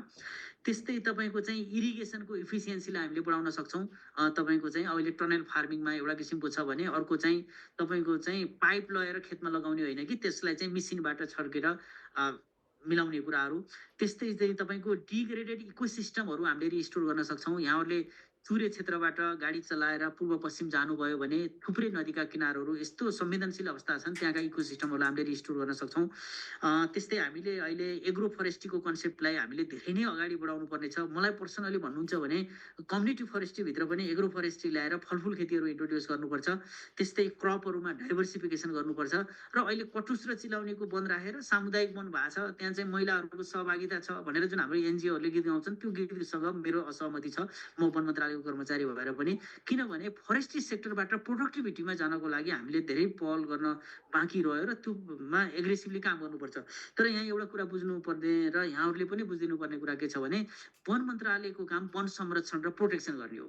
त्यो संरक्षण गरेर प्रोटेक्सन गरेको वनमा आधारित उद्योग कुन मन्त्रालयले खोल्ने हो भन्ने कुरामा चाहिँ सरसर्ती हेर्दा उद्योग मन्त्रालयले खोल्ने हो। तर उद्योग मन्त्रालयसँग पनि त्यस्तो इच्छा शक्ति भएको देखिँदैन। राष्ट्रिय योजना आयोगले पनि त्यो कोअर्डिनेसन गरेको देख्दिनँ मैले। त्यस्तै अर्थ मन्त्रालयले पनि विदेशबाट काठ आयात भयो भने ट्यारिफ लगाएर राजस्व सङ्कलन गर्नमा चाहिँ छ। तर नेपालमै उत्पादन भएका वस्तु र सेवालाई प्रोसेसिङ गरेर त्यसलाई प्राइभेट सेक्टरको इन्गेज गरेर अनि वस्तु र सेवा प्रोडक्सन गरेर भ्यालु एडिसनबाट तपाईँको चाहिँ व्यापार घटाउने, अनि तपाईँको चाहिँ के अरे व्यापार आयात घटाउने, निर्यात बढाउने, अनि नेपालको व्यापारको आयामलाई चाहिँ नयाँ रूप दिनमा अर्थ मन्त्रालय र प्राइभेट सेक्टरले पनि एकदमै मेहनत गर्नुपर्ने देखिन्छ, यदि हामी साँच्चै ग्रिन इकोनोमीको लाइनमा जाने हो भने। र अल्टिमेटली समग्रमा म के भन्छु भने, जलवायु अनुकूलनको दृष्टिकोणले नेपालका 3वटा आयामहरू, मुख्य गरी एग्रिकल्चर, फरेस्ट्री एन्ड बायोडाइभर्सिटी र वाटर रिसोर्सेस, यो 3वटा क्षेत्रमा नेपाल सरकारले फर्स्ट प्रायोरिटीका साथ लगानी गर्नुपर्छ। यसमा आयोजनाको हिसाबले मात्र लगानी गर्ने होइन कि त्यहाँ काम गर्ने कर्मचारीको क्षमता र त्यो व्यवसाय अपनाउने निजी क्षेत्र, उनीहरूलाई पनि एकदमै प्रमोट गर्ने। अब फार्मरहरू त आफै भइहाल्यो, उनीहरूलाई हामीहरूले सपोर्ट गर्नै पर्ने हुन्छ। यो हिसाबले जलवायु परिवर्तनको जोखिम बढ्दै गर्दाखेरि उपयुक्त उपायहरू हामीले अप्नायौँ भनेको green technology, nature based solution र टेक्नोलोजिकल सोल्युसन्सहरू हामीले अप्नायौँ भने मलाई लाग्छ नेपाल चाहिँ विश्वको सबैभन्दा उन्नत हावापानी भएको, यसै पनि हामी भन्छौँ हामी चाहिँ जलवायु अनुकूलित हुन्छौँ, र हाम्रो देश अरू देशभन्दा धेरै राम्रो, सभ्य र एउटा प्रकृतिमा आधारित राष्ट्रको रूपमा हामी रहन्छौँ, र हामीलाई जलवायु परिवर्तनका जोखिमहरू क्रमशः न्यून हुँदै जान्छन् भन्ने आशा र विश्वास गर्न सकिन्छ। अब अन्त्यमा मैले लस एन्ड ड्यामेजको बारेमा थोरै कुरा गर्छु। लस एन्ड ड्यामेज भनेको तपाईँको चाहिँ मैले यहाँ परिभाषामा के भनेको छु भन्नुहुन्छ भने, तपाईँले जलवायु परिवर्तनका जोखिमहरूको कारण तपाईँले जुन धन सम्पत्तिहरूको नाश गर्नुहुन्छ त्यो नै तपाईँको चाहिँ लस एन्ड ड्यामेज हो। तर यहाँनिर एउटा बुझ्नुपर्ने कुरा के छ भन्नुहुन्छ भने, तपाईँले मिटिगेसनका मेजरहरू अप्नाउनु भएको थियो, एडप्टेसनको पनि मेजर अप्नाउनु भएको थियो। तपाईँले अप्नाएको मेजरका बावजुद पनि बाढी पहिरो आएर तपाईँको घर भत्क्यो, तपाईँको हानि नोक्सानी भयो भने त्यो लस एन्ड ड्यामेज हो। भन्न खोजेको चाहिँ तपाईँलाई चाहिँ कुनै घरहरू चाहिँ नदीको किनारबाट 50 मिटर टाढा बनाउन भनिएको थियो, तपाईँले 50 मिटर टाढा पनि घर बनाउनु भएको थियो। तर बाढी यसरी आयो कि 100 मिटरभन्दा टाढाका घरहरू सबै बढाएर लग्यो भने त्यो लस एन्ड ड्यामेज हो। तर तपाईँलाई 50 मिटरभित्र घर नबनाउनु भनेको थियो, तपाईँले घर बनाउनु भएको थियो भने त्यो चाहिँ लस एन्ड ड्यामेजमा काउन्ट हुँदैन। त्यसो हुँदा अब लस र ड्यामेजमा दुईटा कुरा छ, एउटा रिभर्सिबल एउटा इरिभर्सिबल, एउटा इकोनोमिक एउटा नन इकोनोमिक। रिभर्सिबल र इरिभर्सिबलको सिम्पल, मान्छे मर्यो वन्यजन्तु मर्यो भने तपाईँले बचाउन सक्नुहुन्न, तर पुल भत्क्यो घर भत्क्यो भने तपाईँले बनाउन सक्नुहुन्छ। सिम्पल उदाहरण। यसको सिधा रिलेसन के छ भन्नुहुन्छ भने जुन हानि नोक्सानी भयो त्यसलाई मार्केट प्राइसमा तपाईँले सिधै त्यसको हानि नोक्सानी क्यालकुलेट गर्न सक्नुहुन्छ, त्यो इकोनोमिक हो। तपाईँको एउटा पुल भत्क्यो 10 करोड हानि नोक्सानी भयो भन्न सक्नुहुन्छ, तर तपाईँको चाहिँ एउटा वन्यजन्तु लस भयो, एउटा इकोसिस्टम लस भयो, तपाईँले त्यसलाई रिकभर गर्न सक्नुहुन्न भने त्यसको नन इकोनोमिक हुन्छ। जुन चाहिँ अथवा अझ सजिलो बुझ्ने भाषामा जलवायु परिवर्तनको जोखिमबाट मेन्टल स्ट्रेस पर्यो, एउटा घरलाई बाढीले बगायो, 2 जना मान्छे बित्नुभयो, घर पुरै भत्क्यो र 2 जना मान्छे चाहिँ घाइते हुनुभयो भने त्यो मरेको मान्छेको तपाईँले भ्यालुएसन गर्न सक्नुहुन्न, त्यो एकदमै थ्रेसहोल्डमा जानुपर्छ। तर तपाईँ चाहिँ त्यो जुन 2 जना बाँच्नु भएको छ उहाँहरू एकातिर घाइते हुनुहुन्छ, अर्कोतिर घरको फ्यामिली परिवारहरू गुमाउनु भएको छ, त्यो 2 जना मान्छेले मेन्टली जुन स्ट्रेस भोग्नुपर्छ त्यो चाहिँ नन इकोनोमिक लस हो। त्यसलाई हामीले क्यालकुलेट गर्नुपर्छ। कुनै बाढी पहिरो आएर एउटा स्कुल भत्क्यो, 10 दिनसम्म गाउँका बच्चा बच्चीहरू स्कुल जान पाएनन्, अथवा तपाईँ हामी कलेज जान पाएनौँ भने त्यो चाहिँ अर्को चाहिँ नन इकोनोमिक लस हो। त्यस्तो लसहरूलाई पनि हामीले हिसाब गर्नुपर्ने हुन्छ। अब तपाईँ धेरै भित्र र फिलोसोफिकल बुझ्न खोज्नुभयो भने तपाईँ परीक्षाको मुखमा हुनुहुन्छ, धेरै भित्र नजानुहोस्, तर सिम्पल बुझ्दाखेरि पुलहरूको घरहरू जुन फिजिकल इन्फ्रास्ट्रक्चर हानि नोक्सानी भयो त्यो इकोनोमिक लस हो, जसलाई मार्केट प्राइसमा सजिलै इभ्यालुएट गर्न सक्नुहुन्छ। जुन लसहरूलाई मार्केट प्राइसमा तुरुन्तै इभ्यालुएसन गर्न सक्नुहुन्न तिनीहरू नन इकोनोमिक हुन्, खास गरेर एजुकेसनमा पर्ने स्ट्रेस, हेल्थमा पर्ने स्ट्रेस। अनि जुन चाहिँ रिकभर गर्न सक्नुहुन्छ, मर्मत गरेर पहिलेकै पुनर्स्थापना गर्न सक्नुहुन्छ तिनीहरू रिभर्सिबल हुन्।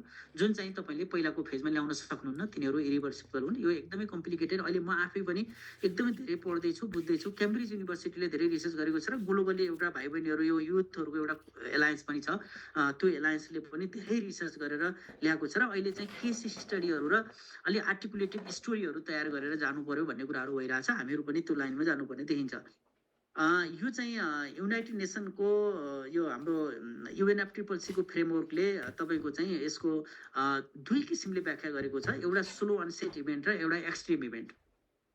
जलवायु परिवर्तनको कारण पृथ्वीको सतह र वायुमण्डलको तापक्रम बढ्दाखेरि अतिवृष्टि भएर बाढी पहिरो गयो भने एक्सट्रिम इभेन्टहरू। तपाईँको चाहिँ सुक्खा र खडेरी पर्यो, तपाईँको घर नजिकैको खानेपानी मुहान गत वर्षभन्दा यो वर्ष र यो वर्षभन्दा पछिल्लो वर्ष क्रमशः सुक्दै गयो भने तिनीहरू चाहिँ क्रमशः सुक्दै जाने र त्यो सुक्दै गइसकेपछि तपाईँको चाहिँ तपाईँले पानी पिउन नपाउने, त्यस्तो स्लो अनसेट भनेको बिस्तारै नजाने तरिकाले हुने, र एक्सट्रिम इभेन्ट भनेको तपाईँलाई एकदमै आउने। अब तपाईँको गृह मन्त्रालयमा काम गर्ने साथीहरू, NDRRMमा काम गर्ने साथीहरू हुनुहुन्छ भने यो कुरा सजिलै बुझ्नुहुन्छ। खास गरेर तपाईँले मान्छेको इन्कममा, उनीहरूको फिजिकल सम्पत्तिमा, अथवा उनीहरूको इन्डिभिजुअल लाइफमा, अथवा सोसाइटीमा, अथवा इन्भाइरोमेन्टमा यो नन इकोनोमिक लसहरू चाहिँ अलग अलग क्षेत्रमा हुन्छ। खास गरेर इकोनोमिक लसको कुरा चाहिँ तपाईँको व्यक्तिगत घर, निजी सम्पत्तिसँग बढी जिम्मेवार छ। यद्यपि पब्लिक प्रपर्टी पनि हुन्छ त्यहाँ इन्फ्रास्ट्रक्चरको हिसाबले। नन इकोनोमिक लसको कुरा गर्दाखेरि अगाडि मैले भनेको मेन्टल हेल्थका कुराहरू भए, अनि त्यसपछि आएर तपाईँको चाहिँ अन्य एजुकेसनका कुराहरू भए। अब यसका थुप्रै आयामहरू छन्। म अरू कुनै बेला यसको बारेमा छुट्टै बहस र छलफल गर्नुपर्ने हुन्छ। म पनि सिक्दैछु, कुनै बेला त्यस्तो मिल्यो भने छलफल गरौँला। खास गरेर म चाहिँ इन्भाइरोमेन्टल साइन्स र अब बायोडाइभर्सिटी, फरेस्ट्री पढेको स्टुडेन्टको नाताले हाम्रा कतिपय इकोसिस्टमहरू र कतिपय स्पेसिसहरू लोप हुने अवस्थामा भएको हुनाले त्यो नन इकोनोमिक र नन रिभर्सिबल, इरिभर्सिबल लसहरू चाहिँ हामीले बेहोरेका छौँ। त्यसको बारेमा हामीले कसरी इभ्यालुएसन गर्ने, कस्तो प्रोक्सी इन्डिकेटर राख्ने, यसमा अलिकति इकोनोमिक्सको स्टुडेन्टहरू हुनुहुन्छ भने इकोनोमेट्रिक्सहरू प्रयोग गर्ने, रिग्रेसन मोडेलिङहरू गर्ने र इकोनोमिक भ्यालुएसनहरू हामीले गरेर यसको हिसाब किताब गरेर टोटल GDPमा हामीले कति चाहिँ बायोडाइभर्सिटी के अरे यो लस एन्ड ड्यामेजबाट हानि नोक्सानी हुँदो रहेछ भनेर हिसाब किताब गर्नुपर्ने हुन्छ। यसमा हामी बिस्तारै अध्ययन गर्दैछौँ, भविष्यमा अझ बढी डिटेलमा छलफल गरौँला। यो क्लाइमेट चेन्जको मैले फेरि त्यही कुरो यहाँहरूलाई बुझ्नको लागि अलि क्याची पोइन्टहरू लिनको लागि सजिलो होला भनेर मैले यसलाई राखिदिएको हुँ। स्लो अनसेट इभेन्टभित्र के हुन् भनेर भन्नु हो भने लस अफ बायोडाइभर्सिटी, अनि खानेपानीका कुवाहरू सुक्ने, खडेरीहरू पर्ने, अनि तपाईँले अर्को एउटा सजिलै बुझ्ने चाहिँ एकदम छिटो छिटो हिउँ पग्लनु स्लो अनसेट हो। तपाईँको ग्लोभ चाहिँ को विस्फोटन हुनु चाहिँ तपाईँको एक्सट्रिम वेदर इभेन्ट हो। फेरि सानसानो कुरामा पनि थोरै डिफ्रेन्सेसहरू छ। तपाईँको स्वास्थ्यमा, शिक्षामा अब यी चाहिँ स्लो अनसेटमा पर्ने भए। अब एक्सट्रिम वेदर इभेन्ट भनेका आगलागीहरू भए, अनि त्यसपछि आएर तपाईँको बाढी भयो, पहिरो भयो, डुबानहरू भए नेपालको केसमा, यिनीहरू चाहिँ एक्सट्रिम वेदर इभेन्ट हुन्। तर यहाँनिर एउटा यहाँहरूले लेख्दाखेरि प्रश्न कसरी आउँछ एकदमै हेर्नुहोला। क्लाइमेटिक र non climatic extreme weather event पनि छुट्याउनु पर्ने हुन्छ। जस्तै earthquake non climatic extreme event हो भने तपाईँको बाढी पहिरो चाहिँ क्लाइमेटिक एक्सट्रिम वेदर इभेन्ट हो। त्यो चाहिँ नझुक्किनु होला। कहिलेकाहीँ प्रश्नहरूमा त्यस्तो झुक्याइदिन पनि सक्छन् उनीहरूले। त्यो चाहिँ ख्याल गर्नु होला। अब यति भनेर मैले चाहिँ आफ्नो प्रेजेन्टेसन चाहिँ यहाँ नै अन्त्य गरेँ। मैले अलिकति बढी टाइम लिइरहेको छु। म यहीँ नै अन्त्य गर्छु र केही साथीहरूको प्रश्न भयो भने म चाहिँ हेरेर यहाँहरूको चाहिँ क्वेसन म हेरेर म चाहिँ उत्तर दिन प्रयास गर्नेछु।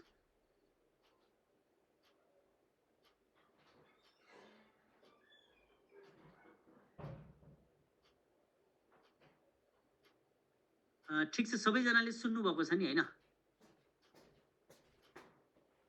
एकदम ठिक छ हजुर, सुनिरहेको छु सर। हजुर, मलाई म सरसर्ती हेर्छु है। अब धेरैजना साथीहरूले जोइन गरेकोमा।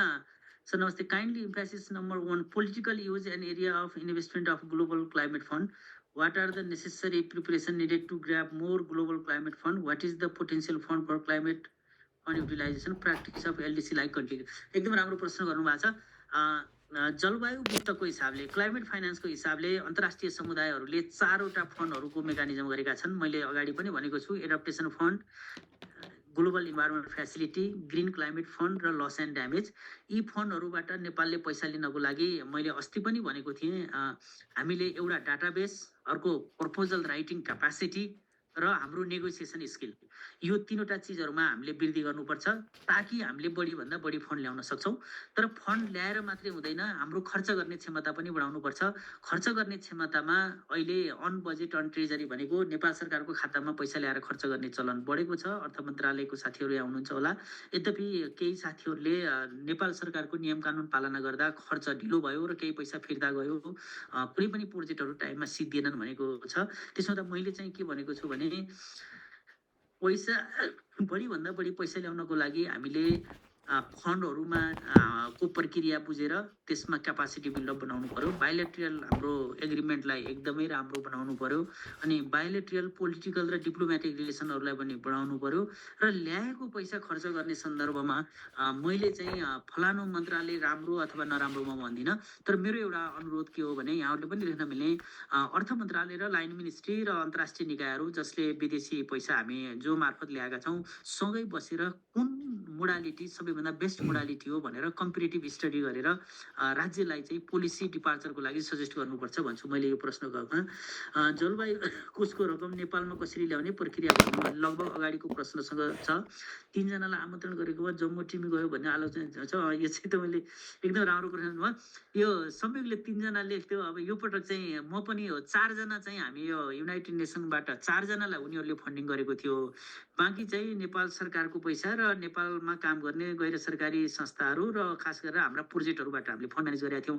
अब अलिकति मेरो अनुभव के छ भन्नुहुन्छ भने, कतिपय पत्रकारहरूले अब यहाँहरूलाई भन्न मिल्छ कि मिल्दैन, हाम्रो तत्कालीन फोकल पोइन्ट हुन त उहाँ रिटायर हुनुभयो भर्खरै, र हाम्रो सचिवज्यूहरूलाई अलि अपशब्द बोलेर मलाई पैसा दिएन भनेर गाली गरेको हुन्छ। यसमा अलिकति कस्तो देखियो भन्नुहुन्छ भने, विगतमा केही पत्रकार साथीहरूलाई पैसा दिएर लाने गरेको, अब यो पटक चाहिँ पत्रकारहरूलाई पैसा नदिएको हुनाले अलिकति नेगेटिभ भयो भन्ने एउटा रह्यो। अब अर्को चाहिँ अलिकति वन मन्त्रालयको टिम ठुलो भयो भन्ने गुनासो हामीले पनि हेऱ्यौँ, हामीले पनि रिभ्यू गरिरहेछौँ। अब यद्यपि हिजो मात्रै हाम्रो सचिवज्यूले भनेको शब्द मैले सापट्टि लिने हो भने, अब वर्ष दिनभरि त्यही महाशाखामा बसेर काम गरिरहेछ त्यही कोपको लागि। अब त्यही कोपमा जाने बेलामा त्यति पनि अपर्च्युनिटी दिएन भने मोटिभेसन कसरी रहेर भन्नुहुन्थ्यो। यद्यपि भविष्यमा यस सन्दर्भमा अब हामीले अरू मन्त्रालयको सहभागितालाई कसरी इन्स्योर गर्ने, प्रदेश मन्त्रालयलाई कसरी इन्स्योर गर्ने र अलिकति ब्यालेन्स वेमा जाने भन्ने कुरा छ। तर अब मैले अगाडि भने 392 मिटिङ मध्ये 324वटा मिटिङमा मात्रै नेपालले भाग लिएको छ र 68वटा मिटिङमा नेपालले भाग लिन सकेन। अरू देशसँग अनि अर्को पनि एउटा कुरा भनिहाल्छु, मैले बुझेसम्म अनलाइन र इन पर्सन फिजिकल प्रेजेन्स अनुसार 80,000को सहभागिता हो। जबकि दुबईमा त तपाईँको 1 लाखभन्दा बढी थियो। तपाईँले प्रोपोर्सनेटली हेर्नुभयो भने पनि अरू देशको तुलनामा त्यति धेरै सहभागिता होइन नेपालको। तर फेरि अलिकति ब्यालेन्स भएन भन्ने गुनासो चाहिँ अब हामीले पनि रियलाइज गरेका छौँ। तर अब प्रत्येक लाइन मिनिस्ट्रीले क्लाइमेट चेन्जको कोपमा जानको लागि आवश्यकता छ भने आफ्नो मन्त्रालयबाट बजेट म्यानेजमेन्ट गर्ने र जाने गरी जानुपर्छ। अब वन मन्त्रालयले सबै मन्त्रालयलाई ब्यालेन्स गरेर जाने भनेको चाहिँ अलिक गाह्रो छ र त्यो किसिमको स्रोत र साधनहरू पनि देखिँदैन। यस सन्दर्भमा हामी अलिक गम्भीर पनि भएको छौँ र सायद अर्को वर्ष हामी अलिकति विस्तृत छलफल पनि गर्छौँ र यो चाहिँ प्रधानमन्त्री कार्यालय अर्थ मन्त्रालयसँग पनि हामी छलफल गर्ने पक्षमा छौँ। कार्बन फुटप्रिन्ट जिरो भनेको के हो भनेर भन्नुभएको छ। व्यक्तिगत रूपमा भन्नुहुन्छ भने तपाईँले बिहान उठेदेखि सुत्ने बेलासम्म अथवा 24 घण्टामा तपाईँले गरेका कुनै पनि कारोबारबाट कार्बन उत्सर्जन नगरिकन तपाईँले कुनै काम गर्नुभयो भने त्यो चाहिँ कार्बन फुटप्रिन्ट जिरो हो। तर त्यस्तो सम्भव छैन। तपाईँले चाहिँ घरबाट अफिस जाँदा गाडी चलाएर जानुहुन्छ, तपाईँको कारले कार्बन उत्सर्जन गर्छ। तर त्यो कार्बनको अफसेटमा तपाईँले कहीँ वृक्षारोपण गर्नुभएको छ अथवा तपाईँले अरूबाट किन्नुहुन्छ भने त्यसरी पनि अफसेट गर्न सकिन्छ। भन्न खोजेको तपाईँले म कार्बन न्युट्रल हुन्छु, म कार्बन उत्सर्जन गरेर भन्न पनि सक्नुहुन्छ। तर त्यो चाहिँ के भन्छ तपाईँको चाहिँ एब्सोल्युट निरपेक्ष रूपमा तपाईँ सक्नुहुन्न होइन। तर कार्बन फुटप्रिन्ट भनेको के हो भने अब सिम्पल उदाहरण म भन्छु। कतार जस्तो कन्ट्रीले कतार एयरलाइन्स कार्बन न्युट्रल हुनको लागि कतार एयरलाइन्सलाई बन्द गर्न सक्दैन। उसले नम्बर अफ फ्लाइटहरू इन्टरनेसनल फ्लाइटहरू बढीभन्दा बढी बढाउँछ। तर उसले जुन कार्बन उत्सर्जन गर्छ कतार एयरलाइन्सले, त्यो कतार एयरलाइन्सले अन्य कार्बन सञ्चित गरेको मुलुकहरूबाट अफसेट गर्न सक्छ र टोटालिटीमा न्युट्रल भएदेखि पुग्छ। यो कार्बन न्युट्रल भनेको एउटा पोइन्ट चाहिँ के हो भन्नुहुन्छ भने 2050 मा प्रत्येक इन्डिभिजुअल कन्ट्री न्युट्रल हुनुपर्छ भनेको के अरे न्युट्रल हुनु पर्दैन। कुनै कन्ट्रीले बढी र कुनै कन्ट्रीले कम गर्यो भने ग्लोबल नेटमा चाहिँ जिरो भएको हुन्छ। त्यसो भएको हुनाले यो चाहिँ एउटा कन्ट्रीले उत्सर्जन गर्यो भने अर्को कन्ट्रीसँग किन्नुपर्ने हुन्छ। यदि यो चाहिँ लिगली बाइन्डिङ भएको हुनाले भोलि 2050 पछि चाहिँ मलाई लाग्छ अन्तर्राष्ट्रिय कानुनले उनीहरूको लायबिलिटी चाहिँ थपिन्छ। अहिले मैले त्यति मात्रै भने। अर्को चाहिँ नेपालको कार्बन व्यापार कसरी गर्दैछ यसबारे। अब कार्बन व्यापारमा अहिले हामीले दुई किसिमले, एउटा चाहिँ वर्ल्ड ब्याङ्कसँग हामीले तराईको 13 जिल्लामा गऱ्यौँ, 12 मिलियन पैसा हामीसँग आउँदैछ। अर्को चाहिँ हाम्रो अल्टरनेटिभ इनर्जी प्रमोसन सेन्टरले विभिन्न कम्पनीहरूसँग करिब $35 मिलियन को कार्बन गरिसकेको छ र भविष्यमा चाहिँ नेपालको सबै वन क्षेत्र अनि तपाईँ हामीले प्रयोग गर्ने इन्डक्सन चुलो अनि त्यसपछि आएर इभी गाडी र हामीले भारतमा बेच्ने बिजुली यी लगायतका क्षेत्रहरूमा हामीले कार्बन व्यापार गर्न सक्छौँ। यी बाहेक वेस्ट इनर्जीहरूबाट पनि हामी लिन सक्छौँ। यी क्षेत्रहरू हामीसँग छन्। लस एन्ड ड्यामेज फन्डको पैसा नेपालले कसरी प्राप्त गर्छ भन्नुभएको छ। यो लस एन्ड ड्यामेजमा चाहिँ अहिले 750 मिलियन जम्मा भएको छ। यसमा हामी चाहिँ रुल्सहरू बनाउँदैछौँ। अहिले 4वटा मिटिङ सिद्धियो, 5औँ मिटिङ चाहिँ बारबोडसमा हुँदैछ अप्रिलमा। त्यसमा चाहिँ प्रपोजलको ढाँचा बनाएर अनि प्रपोजल आह्वान गर्ने हुन्छ। त्यो आह्वान गर्दाखेरि हामीले प्रपोजल एप्लाई गर्नुपर्ने हुन्छ, त्यसबाट हामीले पैसा ल्याउने हो। जलवायु परिवर्तनका निर्धारक तत्त्व, यो चाहिँ तपाईँले एनडीसी भन्न खोज्नुभयो होला। नेपाल र विश्वमा एनडीसी भनेको तपाईँको पेरिस एग्रिमेन्टभित्र एउटा यस्तो दस्ता राखिएको छ, एउटा दफा, जहाँ चाहिँ नेसनली डिटर्मिनेन्ट कन्ट्रिब्युसन भन्छ। यो त्यो नेपालको 2020 मा बनाएका छौँ हामीले। जलवायु परिवर्तन महासन्धिको पक्ष राष्ट्र भएका राष्ट्रले कार्बन उत्सर्जन न्यूनीकरण गर्न र अनुकूलनको लागि म आफै यो काम गर्छु भनेर गरिने कमिटमेन्ट चाहिँ नेसनली डिटर्मिनेन्ट कन्ट्रिब्युसन हो। यो चाहिँ 2020 को नेपालको डकुमेन्ट छ। त्यही डकुमेन्टमा हामीले 50 मा नेपाललाई कार्बन न्युट्रल गर्ने भनेका थियौँ। तर पछि हाम्रो प्रधानमन्त्रीज्यू शेरबहादुर देउवाले होइन हामी 45 मै गर्छौँ भन्नुभएको छ र अहिले हामी 45 मा गर्दैछौँ। एनडीसी भनेको अरूको सहयोग नलिइकन आफैले केही गर्छु भनेर गरियो कमिटमेन्ट हो। सिम्पली यहाँलाई बुझ्ने भाषामा मैले भन्दा क्लाइमेट फाइनेन्स भित्र के पर्छन् फेरि बताइदिनुहुन्छ कि भनेर भन्छ। क्लाइमेट फाइनेन्स भने सिम्पल, यो त पैसा हो होइन, पैसा धेरै ल्याउने, कसरी ल्याउने भन्ने नै हो क्लाइमेट फाइनेन्स भित्र। तर क्लाइमेट फाइनेन्स भनिरहँदाखेरि चाहिँ यो यसका आयामहरू चाहिँ अलि धेरै छन्। अब यसको चाहिँ अनुदानको रूपमा ल्याउने कुरा, लोनको रूपमा ल्याउने कुरा, अब लोन र अनुदान दुइटै मिलाएर ल्याउने कुरा र मल्टिनेसनल कम्पनीले ल्याउने कुरा,